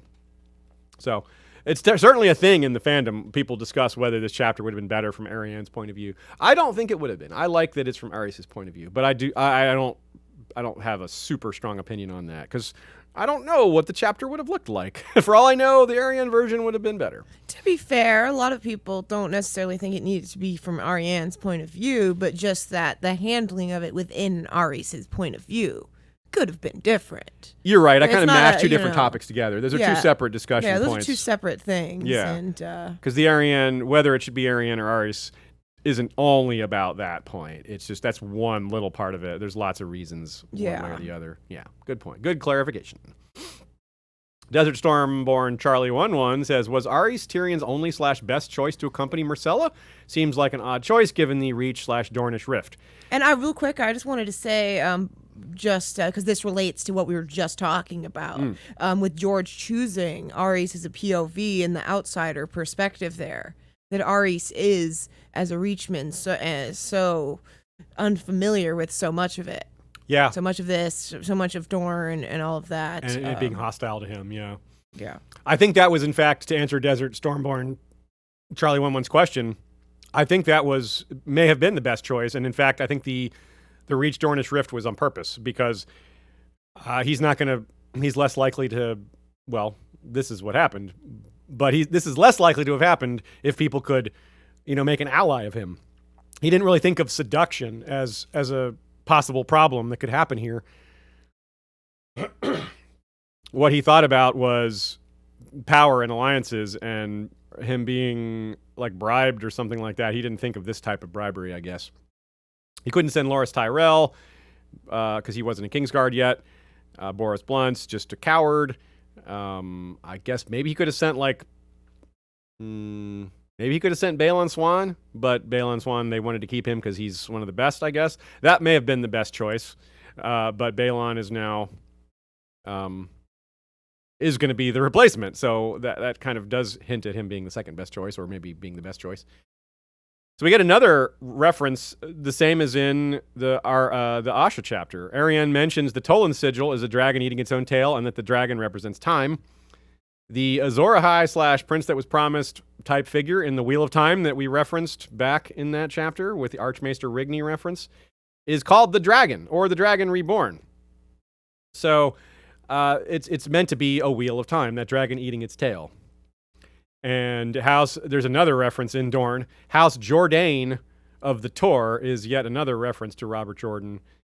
Tor being his publisher, Tor Books, and their sigil is a quill. So a very great blog site. Yeah, true that. And InQFish23 says, New Jersey connection, Bittersteel rocks the Jersey Devil as his sigil. I never thought of that. I looked it up. I didn't know what the Jersey Devil looked like, and I was like, oh, so it is. What does the Jersey Devil look like? Basically, it's like it calls it a biped. It looks like a horse with wings, Really? essentially. But I've heard of the Jersey Devil. I saw that X-Files it episode says on the Jersey described Devil. as a flying biped with hooves. Wow. And so, it's not exactly a horse because it only has 2 back legs and then the wings. It's like a dragon, but a horse. That's so cool. I had Yeah. no idea. That's totally a slam dunk. Yeah, I mean, Yeah. George is from New Jersey. It's totally right. InQFish23, great catch. I think you nailed it. Yeah, I'd heard of the Jersey Devil, but never saw any depictions of it. I only saw the depiction on X-Files, which was They're like really gross hairy looking, person. really scary. I don't like it. Look up Jersey Devil. Like, I just don't like these. It's these drawings of them. It's a old strange thing too. Like, you don't expect to have monsters in like urban areas like that, like The New Jersey gargoyles. Yeah. yeah. Ainsley M with a pair fist bump sticker super chat. Thank you very much. We appreciate the support. And with that, we move on to our last chapter of the day, Brienne 3, the one with Hunt and Huntsman, aka The Gang Needs Dick. A big piece of Brienne's animosity towards the Knights is revealed, as is Podrick's backstory. We also get several lessons in power dynamics, which we've been getting lots of in general, but they come in many forms. And the theme of ghosts comes up right at the start. Quote. Oh. I was unmuted and then I muted myself. The stone wall was old and crumbling, but the sight of it across the field made the hairs on Brienne's neck stand up. The raising of hairs on the back of your neck is a classic spooky sensation type description. I love that choice given this theme. The place was filled with corpses when she passed through it last time, and it was sacked 3 times during the War of 5 Kings. It's appropriate in a chapter so focused on Brienne confronting the ghosts of the past that she begins with literally retracing the steps she took in A Storm of Swords with Jaime around Maidenpool this time. She tries to find the important spots on her and Jaime's journey, but importantly, she has trouble remembering just where certain events happened. It's a sign of how much she's changed, especially in her thinking about Jaime. They've both come such a long way, not just physically, but mentally from the past. Podrick's backstory is in many ways the opposite of Brienne's. Brienne had been born the daughter and later became the sole heiress of the Lord of Tarth, about as blue as Stormland's blood gets. Pun intended. Podrick was born the son of a lesser branch of House Payne and a Chandler's daughter. By the way, that's Nina's pun. I can't take credit for that one. Good one, Nina. Brienne's father betrothed her 3 times, but also allowed her to train and never forced a betrothal on her after the 3rd. And Podrick never knew his father at all. Where Brienne had the benefit of castle arms training, Podrick, notably, hasn't been trained very well. He had someone training him that Tyrion gave him, but that fell off and wasn't replaced, and Brienne's picked it up now. They're also sort of a reversal of the Dunk and Egg dynamic, whereas Dunk was a poor man from the slums of King's Landing, and Egg was the royal prince. Here, Brienne is the royally blooded noble, and Podrick the boy, barely one step up from commoner status, even though he technically has the name Payne. The backstory also shows why Podrick would want to find Tyrion again, as chaotic as his early life was. Remember, Podrick's only he's basically Sansa's age. He's like 13.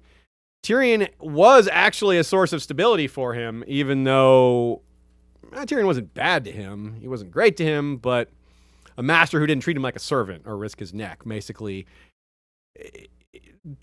he was doing pretty well with Tyrion, even all things considered, especially given what his outlook was before that. So training with Brienne is a double nod then. It's not just a mention of, it's not just a reframing of Dunk and Egg, because Dunk was a trained Egg quite a bit, but as we mentioned, I think in the last episode, Jaime is going to start learning from Podrick's cousin, Sir Ilyn. He's learning to fight all over again. There's a memory of Brienne knocking Owen Inchfield on his ass when he goes to force a kiss on her. Dunk knocked over Lucas Inchfield, who was some distant cousin, I guess, in the Sworn Sword. Of course, right after knocking him over, he killed him, whereas Owen Inchfield was not killed by Brienne, but I do think he's dead. I don't recall, though, if he's one of the Knights of Summer that died or not. The scene with the farmers who were nearly robbed and raped by the gate guards is a prelude to the no chance, no choice scene later from Brienne, when she also puts herself between innocents and a large number of foes. Again, a group large enough that she'd have no hope of winning, but a knight's got to be a knight. Even though she doesn't officially have that title, she, again, acts more like one than anyone. And yet, the man called a true knight in this scene, Sir Hyle Hunt, who shows up and ends the conflict, he's the one that gets thanks and acclaim. Now, he did the right thing, no doubt. No argument there, but let's be clear that he took no risk whatsoever in this good deed. He had the authority to end it, and he did it, and there was no pushback, no cost to him whatsoever. So he did the right thing. Using your position of authority to prevent an evil deed is one of the best uses of authority that exists.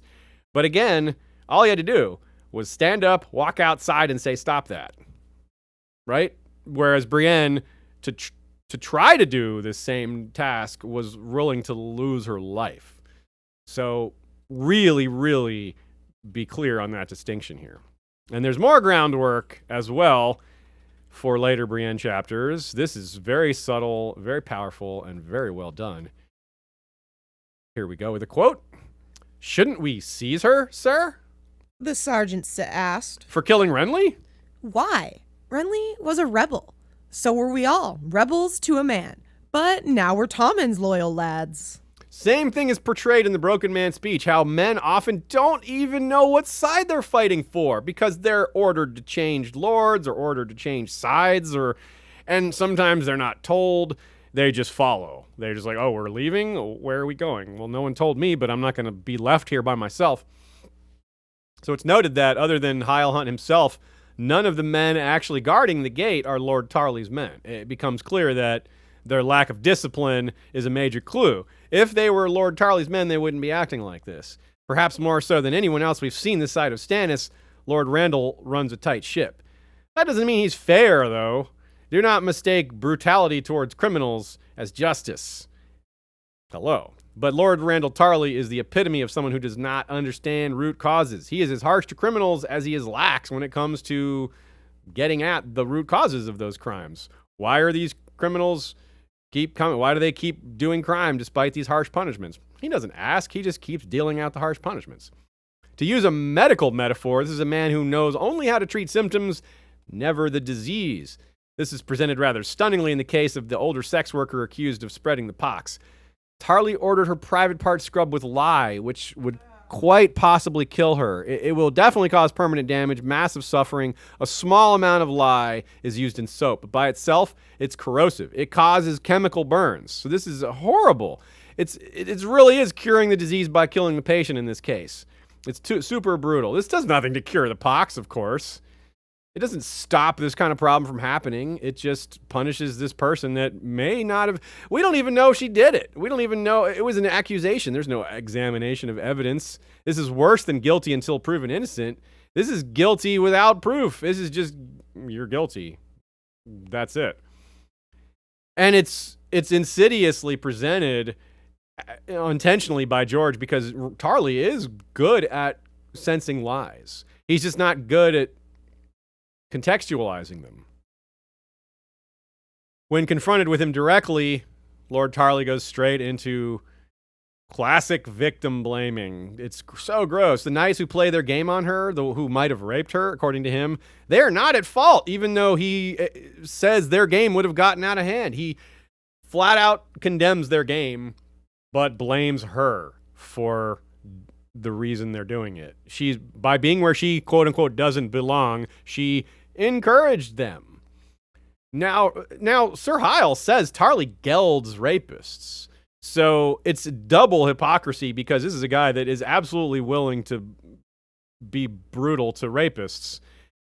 But he's still blaming Brienne for tempting these knights because I don't think he's going to do that to knights. It's a social thing. There's no contradiction here, even though it's obvious to us. He'll geld the rapist and blame the woman. What? And not see the social distinction. He won't geld a knight, probably, but he will geld a common man, and that won't be hypocritical in his mind, even though it's blatantly hypocritical to all of us. So really what we get with Randall Tarley is a sense that somehow, he's worse than advertised because we love Sam and we grasp on some level that Sam, or if not distinctly, like prominently, Sam was treated terribly by his father. We kind of understand his trauma, or at least that he has trauma. So we were already very predisposed to dislike Randall Tarley, yet somehow he's managed to go above and beyond that notion that we already had, this evidence that we already had. Or rather than above and beyond, you could say below and beyond. Like Tywin, Randall has not redeeming qualities, but he has qualities that you can put in the pro column. Anyone harsh on rapists in a setting where most are lax about it is one. I mean, you got to give him credit for that. Like, you're not going to say, don't be harsh to rapists. Nah, that one, keep on with that one, Randall. But men telling Brienne that she belongs nowhere near a battlefield is nothing new. That she's used to that. But I wonder about what that's going to say, what that's going to mean when Daenerys comes to Westeros. Like, it seems like Randall Tarley is one of those types who really hates the idea of being led by a woman. He's one of those types that would have agreed with Kristen Cole that a woman should not inherit the Iron Throne. He probably will take whatever side Daenerys is not on, and that might lead us to that scene on TV that, if you've seen it, you know what I'm talking about. I know some of you don't like me talking about TV, so I won't mention it specifically when I don't have to, because you know what I mean if you've seen it. Of course, by the time Dany shows up, who knows what side he's on. I would guess King Aegon VI, though. I mean, he's a Friends in the Reach guy, and he's no fool, as hateful as he is. He's obviously quite dangerous, too. So, putting his idle soldiers to work at rebuilding Maidenpool, that might seem like another thing in the pro column for him. And it is, sort of. I mean, he's rebuilding a town where people live and work, and that's important. That is a good deed. But he's not doing it because it's a good deed. He's doing it because he's basically forced Lord Mootons to agree to marry his daughter to Dickon, his eldest son, which is a major power grab. He's basically he's basically trying to make his son Lord of Maidenpool, because that's pretty much what happens when you have a female heir and you force a marriage to a man into there. You're basically trying to get the man to take over. And this Mooten guy is portrayed as pretty weak-willed. He doesn't have any male sons. He doesn't have any sons. And so Randall Tarley smells the opportunity. Hey, Aziz. Yeah. Do you think there's ever been a King's Mooten? Yeah, there would have to be, because there were kings at Maidenpool. That's a great There we take. go. King's Mooten. All the King's Mooten. Oh, you got me with that one. So, basically, this is his son won't be Lord of Maidenpool. I mean, he will be by marriage, but his grandchildren will inherit it directly, and that'll be like Tarley Mooten branch of the family. Maidenpool's a decent spot. It's not one of the few. It's not a true city, but it is a port. So it might be one of those things that if it were allowed to grow larger, it could become a city. But it might be one of those Duskendale situations where Duskendale wanted to grow larger, and that was where the Defiance of Duskendale started. They wanted to get bigger and maybe we could become more of a proper city, but Eric was like, no. And they're like, well, come talk to us about it. And they're like, gotcha. So there's another little anecdote here. Mooten children and the Mootons, there's a connection to the Targaryens because one of Rhaegar's best friends and his top squire, he had a few, was Sir Miles Mooten. I mean, of course, he eventually became a knight, as you can see by his title. Mooten was a prominent supporter and died at the Trident, killed by Robert Baratheon himself. Or sorry, not at the Trident, but at the Battle of the Bells. Excuse me. And this is the same battle where Dennis Aaron died, the same battle that John Connington is haunted by, the one he thinks he maybe should have just burned the whole city down. Another example of burning the town.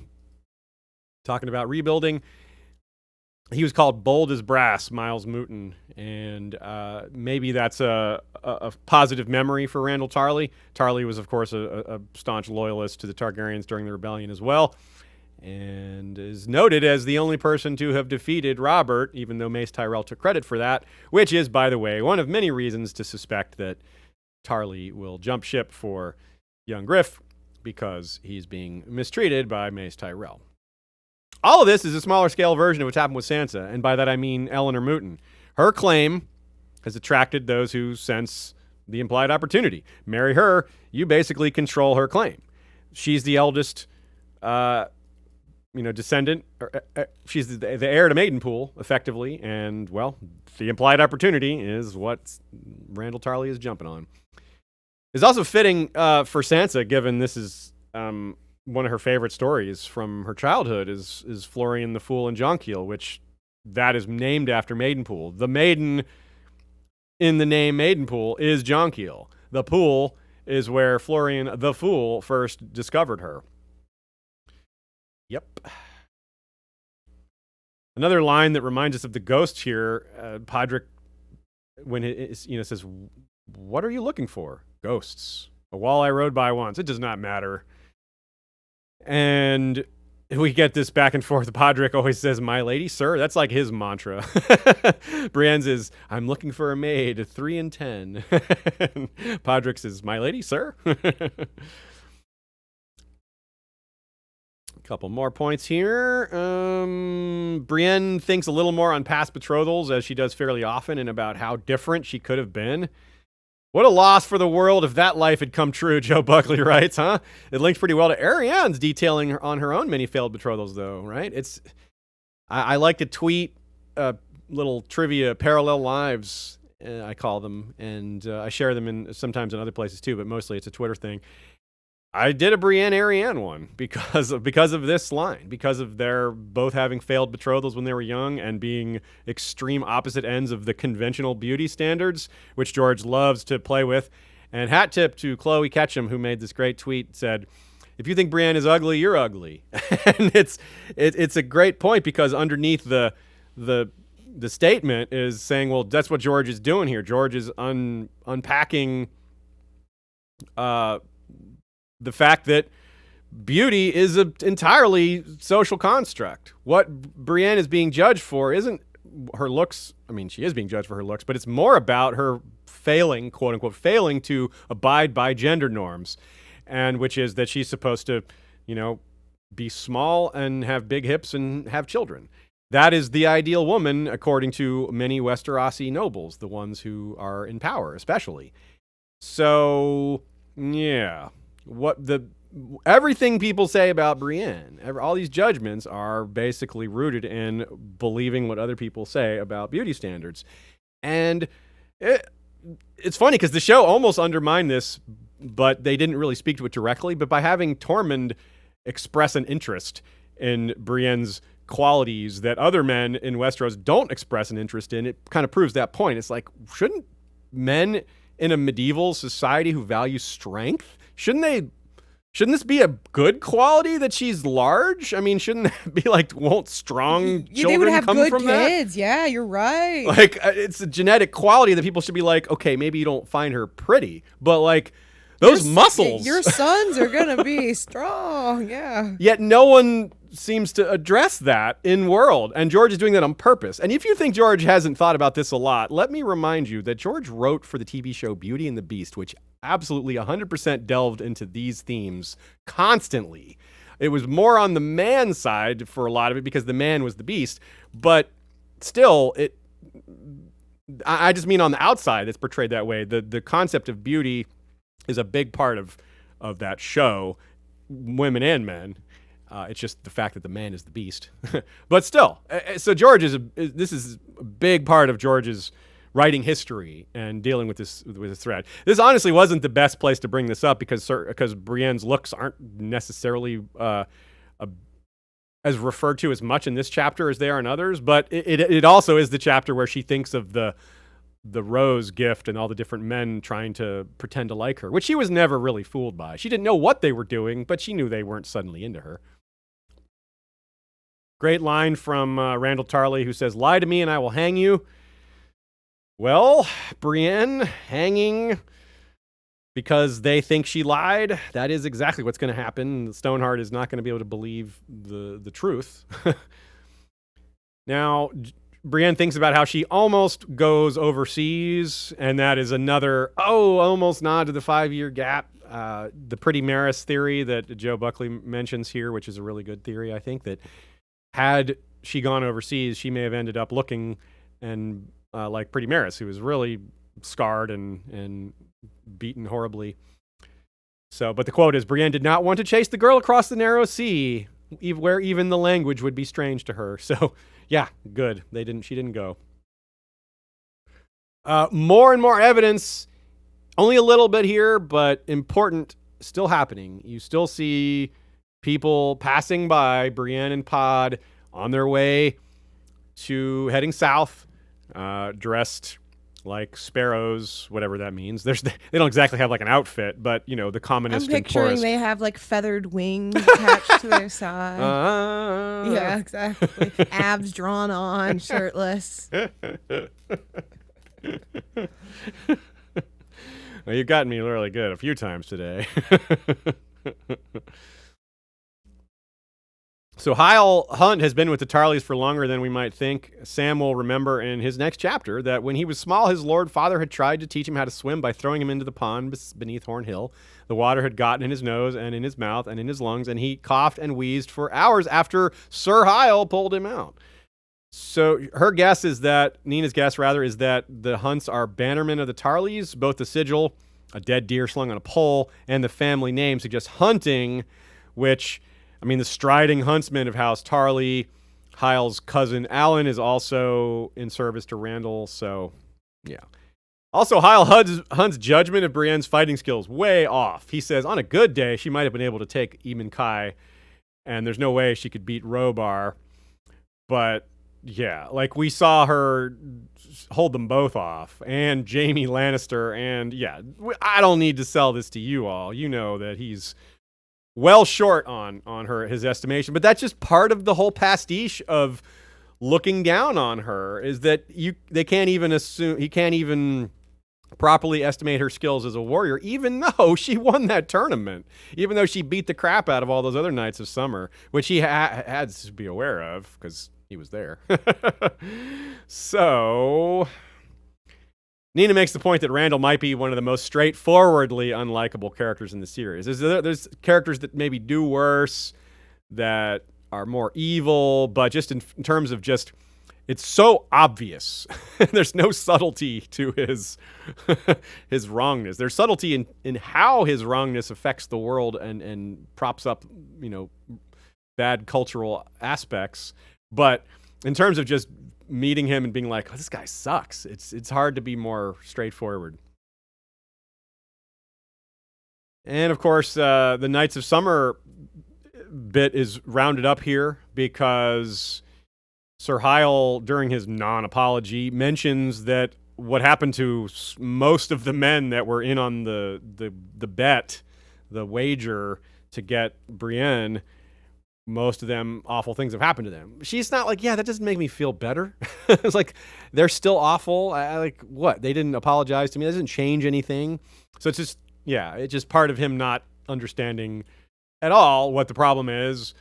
And, yeah. Nimble Dick, of course, we get right at the end of the chapter. That's where this is all leading to. We don't actually get a lot of Nimble Dick, but we'll get more of him later. He brings up, he's very likely a deserter. As we see, he's got a prominently on his clothing, there's a badge torn off. There had been some sort of house badge there, and it's been torn off. So we don't know who he was fighting with. And we also see that this is not a place where people hang out to be seen. This is an under the radar bar type place. We even see Shagwell hanging out there as part of this anecdote, as part of these stories. Nimble Dick tells an ancient anecdote about Sir Clarence Crabbe and the Whispers. It's a tall tale, and Sir Clarence Crabbe is himself tall. Yet it fits in super well with these current topics surrounding the dead and ghosts and putting heads back on people and resurrecting them. Yeah, we got vibes of Robert Strong. We got vibes of the House of Black and White. And we got vibes of the ghost. It's really neat and strange because the story is that Clarence Crabbe would cut these heads off, and these heads he would collect them, and they would still talk and tell things and give their wisdom. It actually reminds me of Futurama. Disembodied heads. That's funny, though. This is a bit creepy. But I don't think he has Nixon back there. Also, I will say we know for a fact that George R.R. Martin likes Futurama. True that. We do know that. Anyways. One time we were sitting with George R. Martin in Belfast, and he noticed my shirt and was like, "What is on your shirt there?" I was wearing a Zoidberg shirt that said, "We do not pay." Yes. Because as we know, the sandwich-heavy portfolio pays off for the hungry investor. Some notes from you guys. At least one person, several people noticed, the sergeant at the gate, the awful sergeant who tries to steal the eggs and rape the farmer's wife, is of House Serret, who is... he's not of House Serret, rather he serves House Serret. And we know that House Serret was mentioned earlier in this episode because the knight, a.k.a. Harris Harlaw, the Ironborn knight with the Valyrian steel blade, his mother was also House Serret. Great take, or rather, piece of trivia from Lefessa on Flick, who points out that the stinking goose is next to a building called a knacker. I did not know what a knacker is. I just kind of let that slide, but she looked either knew or looked it up. And oh my God, the stinking goose, that's an understatement. The stinking goose has got to be the super awful, incredibly smelly stinking goose. Because a knacker is a processor of animal corpses for things like glue, for non-eating, for things that you would not eat, like for animal glue and other things that they use carcasses for. And that's right next door to this bar. Oh, stinky, stinky goose indeed. Laura Brandos points out Brienne bumping her head as she comes in, which is a lot of tall people are going to feel sympathy for that one. I have another personal anecdote on that front, and it's not because I'm tall. I'm not. I'm almost exactly average height, so I don't have these stories from my own perspective. But one time I was sitting with some friends at a bar, not the Stinking Goose, much nicer smelling place, and just by coincidence, there were two really tall dudes in the group that didn't know each other. One of them was like 6'6", the other was like 6'8", so I mean real tall. And they just started swapping tall guy stories. Like, hey man, how many concussions have you had? Hey, yeah, like 4. I've had 2. And have you ever had this happen? And when one of them just shows taking a drink of his beer, leaning his head back, so the beer bottle goes a little higher and it gets hit by the ceiling fan. Like, whoa. Oh, God, yeah. My brother is 6'8", and I grew up in Hawaii where the houses, a lot of them are very short, the ceilings are. And so he would often have to like crouch really low in the shower. Yeah. To try to take one, hit his head all the time. And tall people on airplanes are really suffering there. Yeah. Yep. But and they luck out at concerts. So basically I hate really tall people because of them at concerts. Boo. Yeah, they have some advantages, but they also have things like concussions and back problems and knee problems. Nina said swapping tall tales. Oh. I can't believe we missed that. Holy crap. We literally even said tall tale about Clarence Crabb like 10 minutes ago. Thank you, Nina, for catching that one, because Nina's got our back. She couldn't let that one slide. It almost did.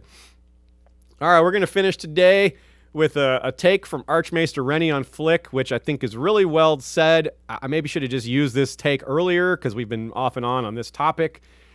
What I think George R. Martin is mostly doing with Randall is using him as the character who embodies and enforces accepted Westerosi gender roles. It's important that he tries to enforce the norms of brute masculinity on Sam, who'd prefer to be a scholar, and he tries to enforce the gender norms of helpless femininity on Brienne, and that those gender roles come with a sexual code as well that says that men are always sexual aggressors, and that if a noble-born woman is assaulted by those men who are supposed to be sexually aggressive, but take it out only on their wives and peasants, then it's her fault because she failed to be chaste. It's George illustrating how those straitjacket gender roles and appalling ideals of sexual norms are actually harmful to both male-bodied and female-bodied people. Really, really well said. So maybe I should have said that sooner, but maybe I'm saving the best for last. Great take, Archmaester Rennie. With that, we are done for today. We're not? Oh. Okay, then. Okay. Just in time. Yeah, just in Jorge time. Ocio Seminario, what a great name, says, what is the end game for Randall Tarley? Will he join Aegon? Will he burn like in the show to illustrate Dany's slippery slope into man-kingism? I think yes. I think he's going to join Aegon. I think he's going to burn, right? Yeah, I agree. I think will he join Aegon? Yes, 100%. That's been foreshadowed.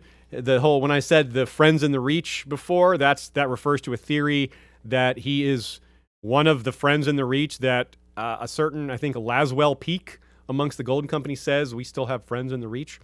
And I think some of them, I think that's who he's referring to.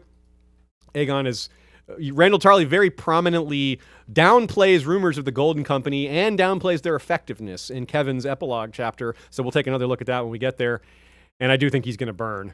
It may not be an example of slippery slope into Mad Kingism, but it may be perceived that way. So to illustrate that, yeah, it works as an illustration because people will perceive it that way, whether Dany's actually slipping into that or not. We'll see. Maybe she very clearly will be. I don't know. We'll just have to see. So, yes, I think yes to all that, Jorge. Good questions, and thank you for the super chat. Last week, we covered 183 minutes and 35 seconds. This week, 164 minutes and 47 seconds. So far, we've covered 644 minutes out of 2,030 minutes.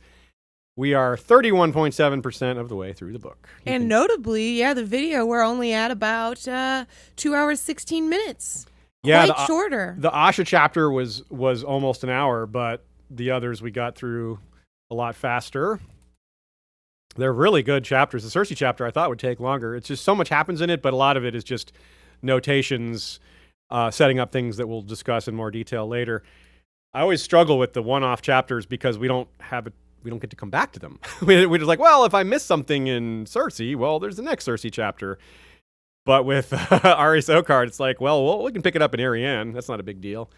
And with Asha, well, we'll have a Victarion chapter not too long from now. But there's only one more Ironborn chapter this whole book. And then we get a few in Dance. So anyway, you can always check, like Shea mentioned, the video. You can always check the podcast version and compare the two to see how much we edited out. Next week, we've got 4 more chapters. Samwell to the Blackbird to Bravos, a.k.a. the one with the baby swap reveal. Jaime too, the one where Jaime argues with everyone, a.k.a. the gang sends Tywin home. Cersei 4, Dwarf Head, Giant Skull, a.k.a. the Queen's New Council.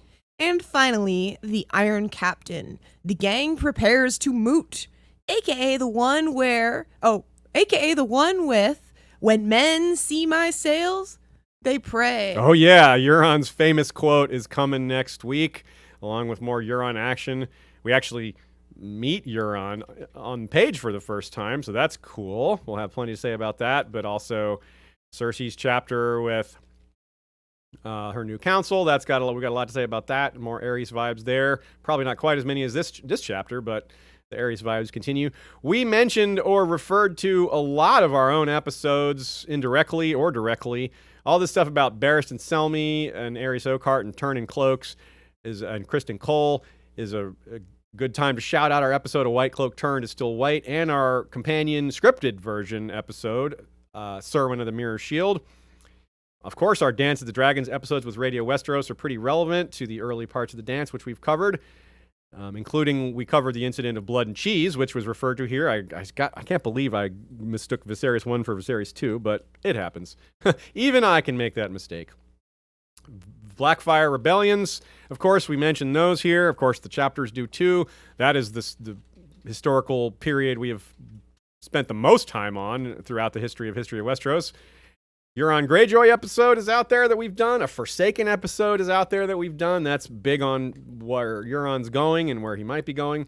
And we have episodes on both of the Arianne spoiler chapters from the Winds of Winter. Those are both really cool and contain some very interesting world building, as well as setting up a lot of the Young Griff and Golden Company plot lines. So I encourage you to check those out as well. Thank you, everyone who came today. We very much appreciate you coming live and participating in the live portion of this recording and this episode.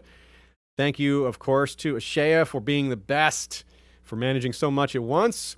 Thanks for the contributions from the rest of y'all, like Joe Buckley and Nina Friel and our History of Westeros mods who post the chapters every week. Thanks to our contributors from Flick and also Slack and Discord. We are constantly getting great takes from you guys.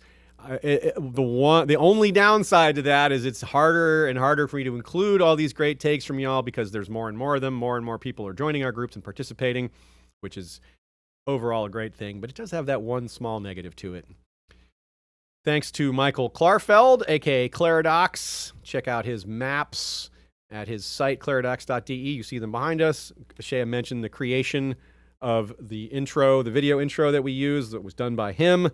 Using Dutch Mogul's Sivos pieces on Thingiverse, so you could get it printed yourself.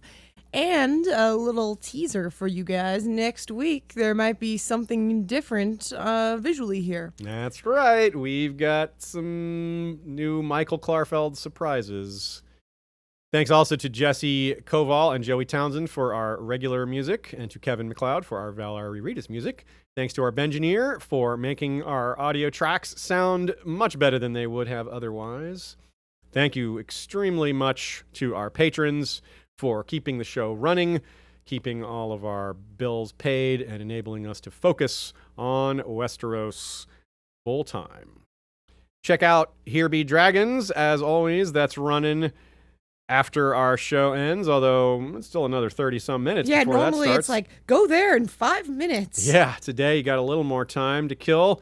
Shay and I are going to go watch some marble racing. Yes, Yellis Marble Runs has the 2020 Marble League starts today. And Team Galactic, my team, is hosting at the Andromedome. If you also like marble runs, please tell us so we can all talk about the marbles. Please. Yes, we love marbles. We've been buying our own marbles. I'm a Balls of Chaos man myself. Yeah, we're building a marble race course ourselves out in our yard and all that. So anyways, now you guys know our new hobby. Yes, we are obsessed. I wish there were some cool Westerosi marbles. I want to combine these two loves, but maybe one day. If any of you spy any Game of Thrones marbles out there, you be sure to let us know. And until next time, we are excited for more as we continue our journey.